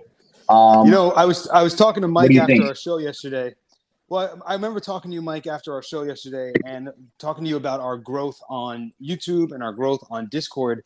And Mike's answer was, yes, it's awesome. Now it's time we start booting people off the Discord. And, we need the sellers got to go and the buyers got to come in. That's how this works. It's funny because Mike we have different views. We always have different views. And that's what kind of makes our back and forth valuable. I, of course, want to see us grow. Mike wants to see the right people in our community. And he's absolutely right with that. So if you're inactive in our Discord, don't be surprised if you get booted. Because we're looking for people. You can always join back before we get to 100. But Noah, I think it will be good to keep. So we have a role in our Discord called Pioneer, and that is reserved for the first 100 people that join the Discord. And everything will always be free for them, so long as they stay active. And when people go inactive, we should free up those slots and let other people join either by referral or they send us a DM on Instagram and we'll say, hey, well, let's hook you up. And listen, guys, I don't want to tell you what the future price of our Discord is going to be, but I do want you to know that Mike and I were paying upwards of $150 a month for a Discord that didn't even have close to the quality of information that we are sharing with you guys. We put everything together. We bring the best resources together. Noah's been doing all of his research. He has bookmarks on Google Chrome for each segment of the industry, according to a project that is in the top, 150? I think Orbs is like 130 last I checked. I mean, it's no joke. It's not, that project is no joke. I mean, if you look at my screen right now, you'll see that I break down every project in this industry, right? And I put it in different buckets or different files, right? I have my decentralized applications, whether it's business to consumer or business to business, right? I want to separate all the applications on the blockchain based on those two categories. We have decentralized content delivery networks, applications that are going to compete with YouTube, but in a decentralized way. We have collateralized DeFi, which we've talked a lot about DeFi. It's a way of putting your tokens to work, having your money work for you, right? There's token-to-token decentralized exchanges like PancakeSwap, which are going to compete in the future with centralized exchanges like Robinhood. We have the blockchain as a service, which is one of the base layers of this whole entire industry. It's actually what all these decentralized applications use to build their applications. They're building on top of blockchains, and you can actually, and there are protocols out there that are a blockchain that allows you to build your project off of. So that's a whole industry of itself. And then one of the biggest sectors that has a huge growth area is blockchain interoperability. And we've talked about this a lot because it's such an important area. I mean, that's where, if you can imagine, if you have a Gmail account, never being able to email a Yahoo account because they're on two separate networks. If you can, if that would have made the internet obsolete. And blockchain has a similar problem in that, blockchains are separate and there needs to be interoperability. There needs to be cross communication, cross transaction between blockchains. That is a huge growth area for for the blockchain industry. So I break it out into those segments. I do research on a macro scale, and we share that with you guys, and we inform you guys of everything that's going on. And sometimes you can actually jump on some huge projects, like we've been doing a special on yesterday and today on this XFai, which just broke the Ethereum network. $6,000 in transaction fees. Get out of here. Larry, what's up? Piggyback on what he said. Not only should you follow them, but please share the stereo. Make sure you guys are on the Discord. Share the YouTube. The bigger, the better.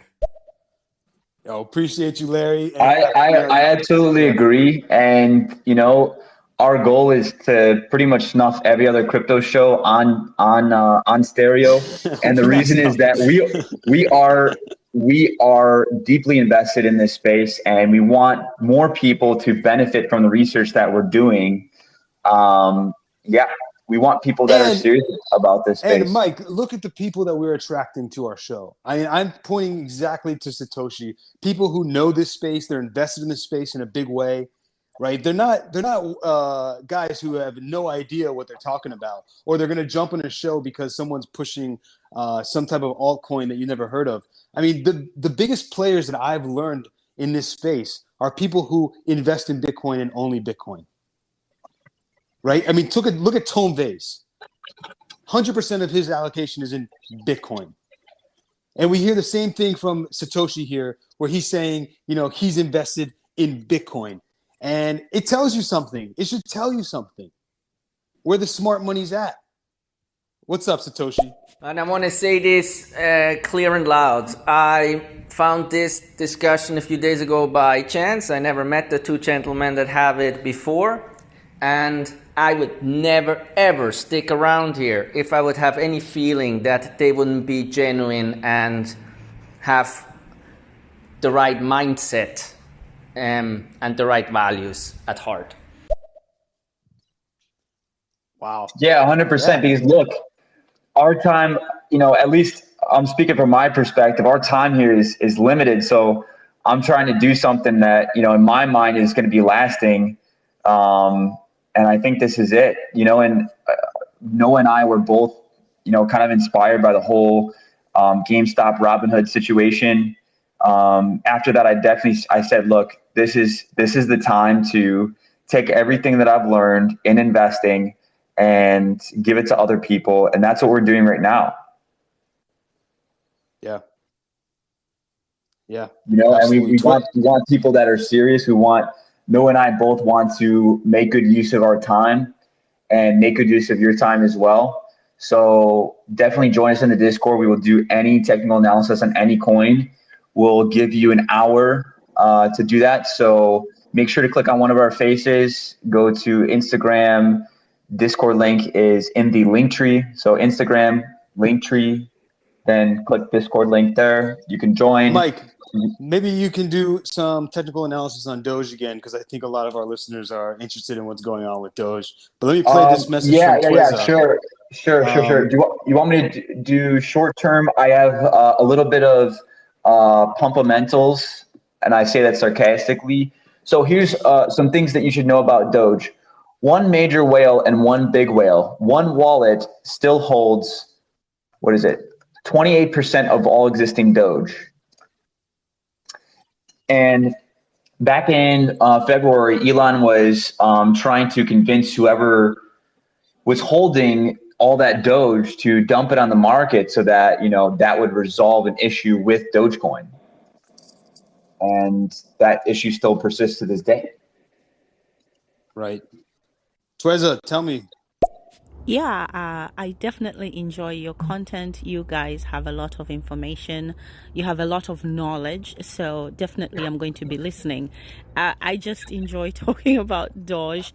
And I do believe everything you're saying about Doge, by the way. It's just, you know, I'm going to ride it as far as it can take me. And it's one of those things. If I lose what I have in there, I don't care. I didn't put that much in there anyway. I mean, I have a lot of it, but it was less than a penny. That's why I have a lot of it. So I don't want you to think that I don't enjoy your content. I love it. Yeah, absolutely. We definitely appreciate that. Well, and Tweza's new, Mike. Tweza. I met Tweza on another show I did 3 days ago, and she's been on every show since now. And awesome. I'm so glad you're making money on Doge, and that's the name of the game right now, right? Make that money. Just remember to take profits and make that money. But if you got in at 1 cent, God bless you. You're buying dinner.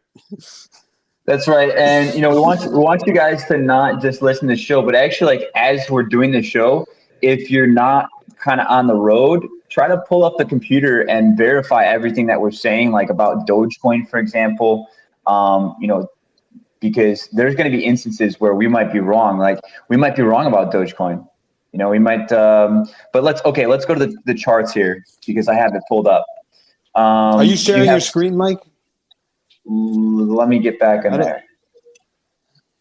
I mean, I have Dogecoin on my screen. If you're in our Discord and you're watching, I have it on the 15-minute chart because I'm interested to see where it's going. And look, like I said a few minutes ago, it seems to be meeting some support around the 35 cents mark. We just bounced off of it, and we're at 36 cents now. So, I mean, that's down from 45 cents that it was at its peak. Right. Just a meteoric rise right now in Dogecoin. I'm gonna play Satoshi's message as you get your screen ready. Wow, you entered for less than a penny. Congratulations to you. I mean, in such moments, that's not when you invest into stuff like this at such moments, it's called deep value investment. And you did a 33-fold. And you said before you take half the profit. Please do. I mean, please take some chips off the table. And maybe you put also a stop loss around 20 or 25, maybe around 20, because you still have a 20-fold. And even if it has a dip and then rises up to 1, you still have your coins. Okay, just sell some, put a stop loss somewhere around 20 or maybe 18, and then try to ride it out. Good for you. Tweza, I just want to say that people would pay a lot of money for that advice that you just got. I mean, that's spot on advice, and people will pay a lot of money for someone else to tell them that. You're getting it for free here on Stereo. Yeah, there's definitely a lot of support around 25 cents. I have the chart pulled up here, Noah. Yeah, I'm gonna go to your screen right now. But absolutely incredible, great advice. We have such a great community on here. All right, Mike, I'm on your screen. And if you're watching along on our Discord, you can go to Mike's screen and see it. Go ahead, Mike. So you can see here we have these big wicks. So there's a lot of volatility going on in Dogecoin right now with these big wicks. But I mean, to be fair, the dips are being bought up. We've still got a lot of upward momentum, and that only seems to be increasing now. We kind of leveled off at around the 25 cent level. And now we are on a pullback, and even during the pullback, we're looking pretty strong here. Let's zoom into a smaller time frame. Smaller time frame is calling this the peak on the 30-minute chart. Let's go back to the 1-hour chart. And we can see that we're going to keep the hourly uptrend. We've got a lot of room on the hourly chart. We've pretty much got down to 25 cents. To keep the hourly uptrend. It's 4-hour chart. If we go to the 4-hour chart, again, it's like 25 cents. So I think Satoshi pretty much hit it bang on. 25 cents is a pretty key level in terms of keeping our uptrend. This thing, it looks insanely bullish, Noah. I can't really, I have to give my real opinion. Like, it's insane. Yeah. Wow. Mike, is it too late to get in? Look, I'm just not interested. I have no interest to use Dogecoin. I can't do anything with it. I'm not treating this like a stock anymore. I think that was the mistake that I made back in 2017. This is a new class of assets, digital assets, that have additional utility. You can just buy and sell a stock, but you can buy it, the token, you can swap it on a DEX, you can stake it, you can do yield farming. You can, use it for different types of utility, like Bakery Swap. We talked about, you can buy NFTs on their marketplace with Bake, and there's just the economics are so much, more. They're so much different. And especially with shares too, like you can't really burn shares, right? But you can burn tokens. Yeah. And Binance I've never seen that in the stock market where they burn Binance shares. actually did that, right? Binance burned like 500 million tokens. Yeah, 500 million. I believe it was. If you look at our Discord, he was talking. Let's see.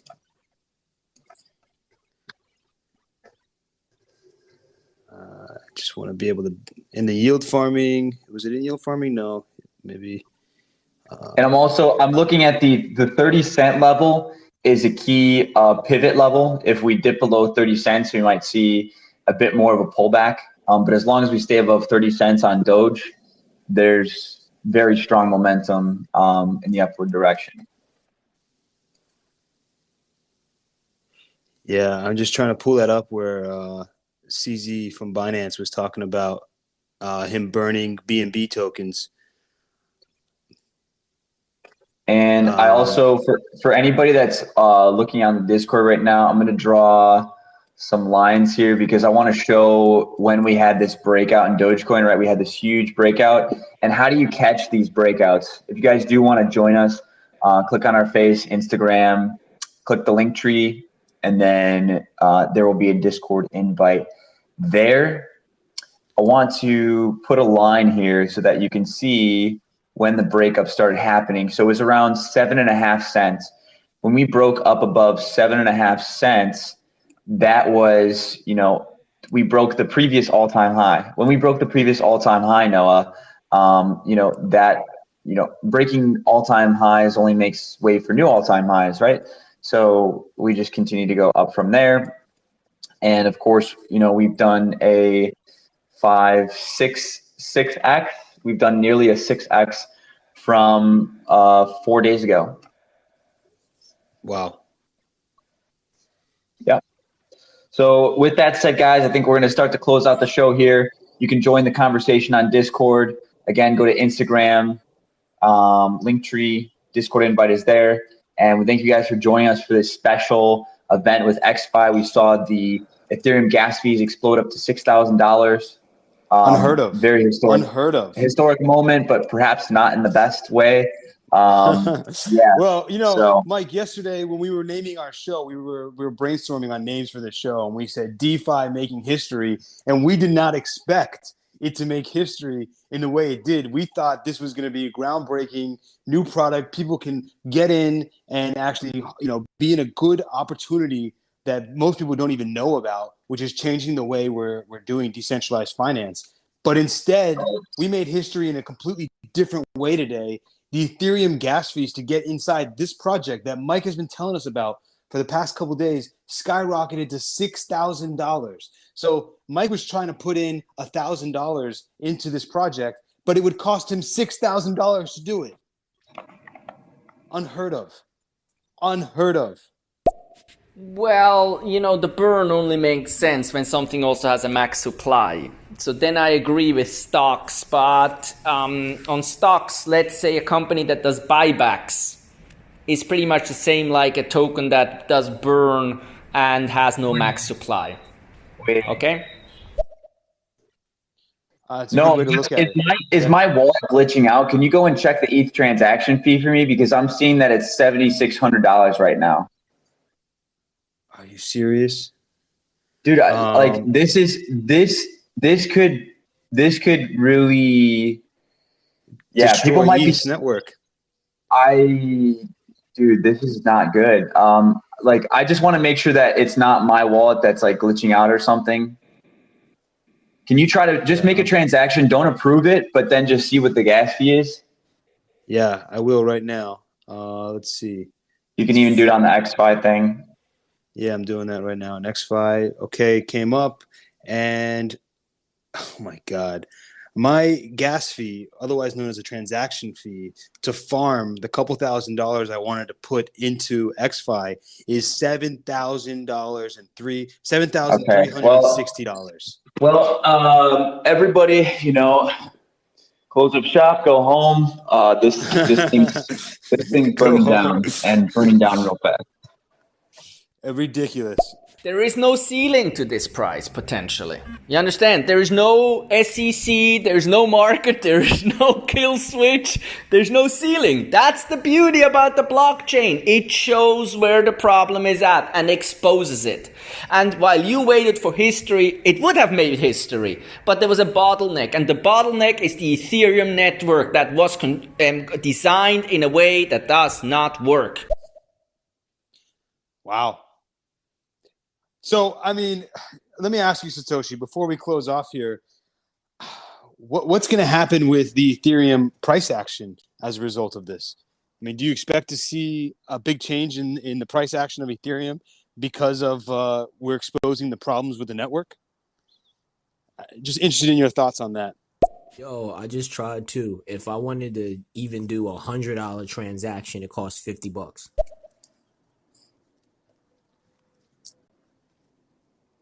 Yeah, just ridiculous. Guys, this could be a turning point for Ethereum, and of course we mean that in a bad way. So I think that I will be maybe turning my Ethereum into Bitcoin. Perhaps I feel like this is a huge risk, and this network has, like I said, just gone up in flames. Yeah, Mike, I completely agree with you. I'm that I'm a fan of BNB, but I have no other way to interpret this. Well, I'll tell you, Mike, in my allocation of my portfolio, I of course had 30% in Bitcoin, and then the second largest holdings was Ethereum. But after today, after seeing what we just saw, I'm questioning whether I should hold Ethereum or not. I think it's a huge risk. I think there's a huge risk. And I simply think Ethereum is another religion, and I'm not sure if the cult realizes it yet. That it's 10 minutes. It will eventually happen, maybe with a delay as business moves away and the community, but it could happen with a delay. I nevertheless will open a short position on Ethereum. I'll go short on the Ethereum network, but I'm going with the future, the Q3 future. I'll go short on that fucker. Wow. Yeah. Wow. Well, that's amazing. That's amazing. You heard it here first on Talk.Crypto. One of our probably most intelligent listeners who's in this space in a big way has announced that he's going to go short on Ethereum, which has been hitting all-time highs right now. Wow. That's a big I mean, Noah, if you've got a $6,000 gas fee, 7,000. I had a 7,000. Okay, right. So that would mean that if you were making a $700,000 transaction, it would be 1%. If you were making a $700,000 transaction, we have over $50 billion of value locked up. Anybody that is, thinks, oh, they're going to fix this, you are sipping the Kool-Aid. Just like I would be sipping the Kool-Aid if Binance Chain had the same problem. And I said, oh, it's Binance. They're going to, no. This thing's going up in flames really quick. Wow. Correction. I will not go short on the future because against the cult, that's still unlimited downside exposure. I'll go short on buying a put. Yes. I'm going to load up on some puts, $1,500 puts on Ethereum. They're probably pretty cheap. And if it really goes down, oh my God, I think I'm going to make shitload of money until end of the year. You heard it here first, people. If you like what Satoshi has to say and his perspective about Ethereum, clap it up for him. And definitely give that man a follow. We appreciate him coming on here. It's the first person I've heard say that they're going to put a put. No. Okay. Ethereum. You know what I think is so funny? I think I don't know if Satoshi, if you're familiar, you follow Tone Vase, but you and Tone Vase have, there's parallels there. You guys both hate Ethereum. I love it. And he calls, you'll love this. Tone Vase, he calls Cardano a shitcoin. People ask him about Cardano in his chat, and he's like, I'm not going to talk about that shit coin. But look, But wow. I agree with him on this from the perspective of I can't actually use Cardano right now. That's my big gripe. Yeah. I mean, just an incredible show today, Mike. It really was. Let me get to a couple of our last callers here. Spirit Bear, talk to us. That Ethereum thing's got me a little bit worried because I've been waiting to mint my NFTs, and I have my drop on the 20th. So I was hoping to mint on Sunday when the fees are supposed to be lower. But with this whole news about Ethereum, it's got me a little worried. So I'm gonna go check out what the gas fees are right now. No, dude, it's done, man. It's Ethereum is check out Bakery Swap for NFTs on the Binance Smart Chain. Yeah, we talked a lot about Bakery Swap. We got a video coming up on that soon. I will record that this week. And also, Noah, we've talked about the Tau protocol that they are going to track NFTs on their network. I know it's not actually minting the NFT itself, but I think that will be a very interesting development for the NFT space. Yeah. Yeah, I know I like Tone, but I quit following him because when the bear market happened, he predicted the Bitcoin will go to 1,500. He was he was too depressed about it. I understand it wasn't out of incompetence or out of dislike, but I just want to stay away from that energy. Yeah, you know what? I didn't follow Tone Base through the bear market. But I do appreciate that sentiment, just because like there's projects right now that I want to see succeed and that I will do anything to see them succeed, because this is different about the blockchain space is that, you know, we talk about these Discords, these Telegrams, you can jump in and talk to the developers, and that's what makes this different, and we can work as a community to benefit the token holders. We couldn't do that. We can't do that with public companies, you know, because there's legal barriers and stuff. But with this blockchain stuff, we can work as a community to benefit the token holders. And guess what, you know, was the original token where people work together to increase the value of the token by resolving issues with the network. Which one? Bitcoin. People work together. And I was reading Tim Swanson's book about, you know, providing economic incentives and having the token holders work together to raise the price. And then when the price raises, more eyes get on it, and then they start learning about it, right? That's what we saw happen with this whole Bitcoin thing. We're seeing it today with DogeCoin. We're seeing it today with Ethereum. The price of the gas fees rise. Prices rising, prices moving, that gets eyeballs, and people start, you know, starting to think differently. Yeah, absolutely. Absolutely. Well, listen, everyone, thanks. You know, Jason, his mama, thank you for the share today.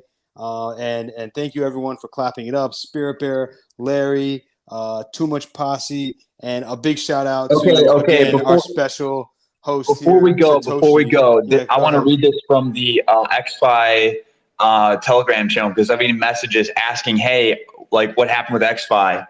Between the two Uniswap pools and the farming contract, the incredible transaction amount generated by the XFai LGE is pushing up the global gas fee considerably. Thank you for your support. There's still enough liquidity. However, the potentializer approach is working as intended, and we are keeping the price with the right band between 10 cents and 20 cents. Impressive. Between Uniswap and the farming contract, we are seeing 50 to 70 transactions per block, which is increasing the global gas fee considerably. So that's that. That's the story on XFai. I mean, Mike, you called it today. You called it, right? I mean, you've been saying this project is going to be groundbreaking. It didn't break the ground the way you thought it was. It actually broke the ground of Ethereum. And, you know, like, but the fact that you are on top of this and you're educating our listeners about these awesome projects that are coming out in the decentralized finance space. I mean, fellas, listen up. Ladies and gentlemen, listen up. I mean, Mike knows what he's talking about here. We made history here on Stereo, just covering this whole XFai liquidity generation event. So my hat's off to you, Mike, for informing our community and bringing attention to this. It's just an amazing morning. We had no idea. But of course, I thought this was an interesting project. I thought it would change the space, and of course, we saw that play out. Make sure to follow us over on YouTube as well. We're going to post this video there, so if you missed any part of the show, you can always go there to watch it. And with that said, guys, remember to leave it where you found it. Yeah. Thanks for tuning in, guys. We'll check you out. Mike, are we going again tomorrow, or are we taking a day off? What's the deal? Tomorrow's Saturday. I mean, if you guys want a show, clap it up. Give us a follow. I mean, we might start doing a show just in our Discord for our members. Mike and I will talk about that and see. That's true, because we can share the screen there too. We can have a more open conversation. Yeah. I want to give Satoshi the last word here, because just his words are so valuable. So I hope you guys have your pen and paper out. You're taking notes. Satoshi, educate us.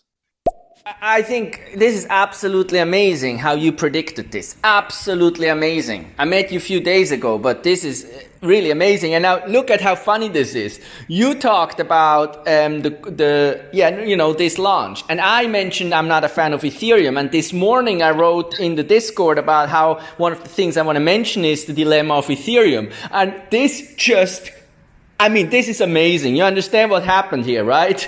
This is synergy of thought of all the three, of course, but amazing. This is pretty cool.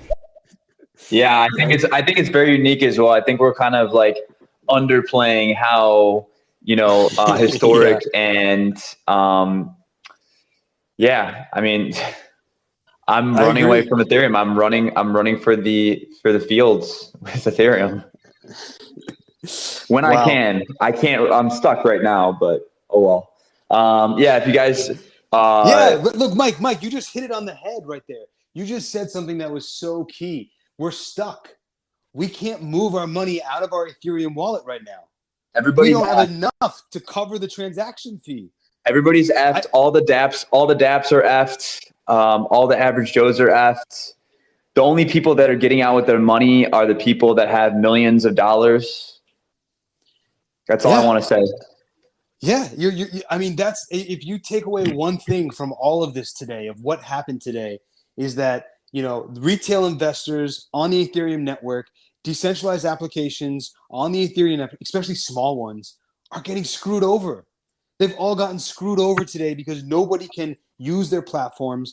We can't transact on platforms because it would cost me $7,000 to make a transaction. Right. We're all getting screwed over the Ethereum network today, and it's not just it's incredible. It's incredible how this played out. That's the show, guys. We're gonna cap it off here, and we'll see you in the next one. All right, guys, have a good day. See you on Discord.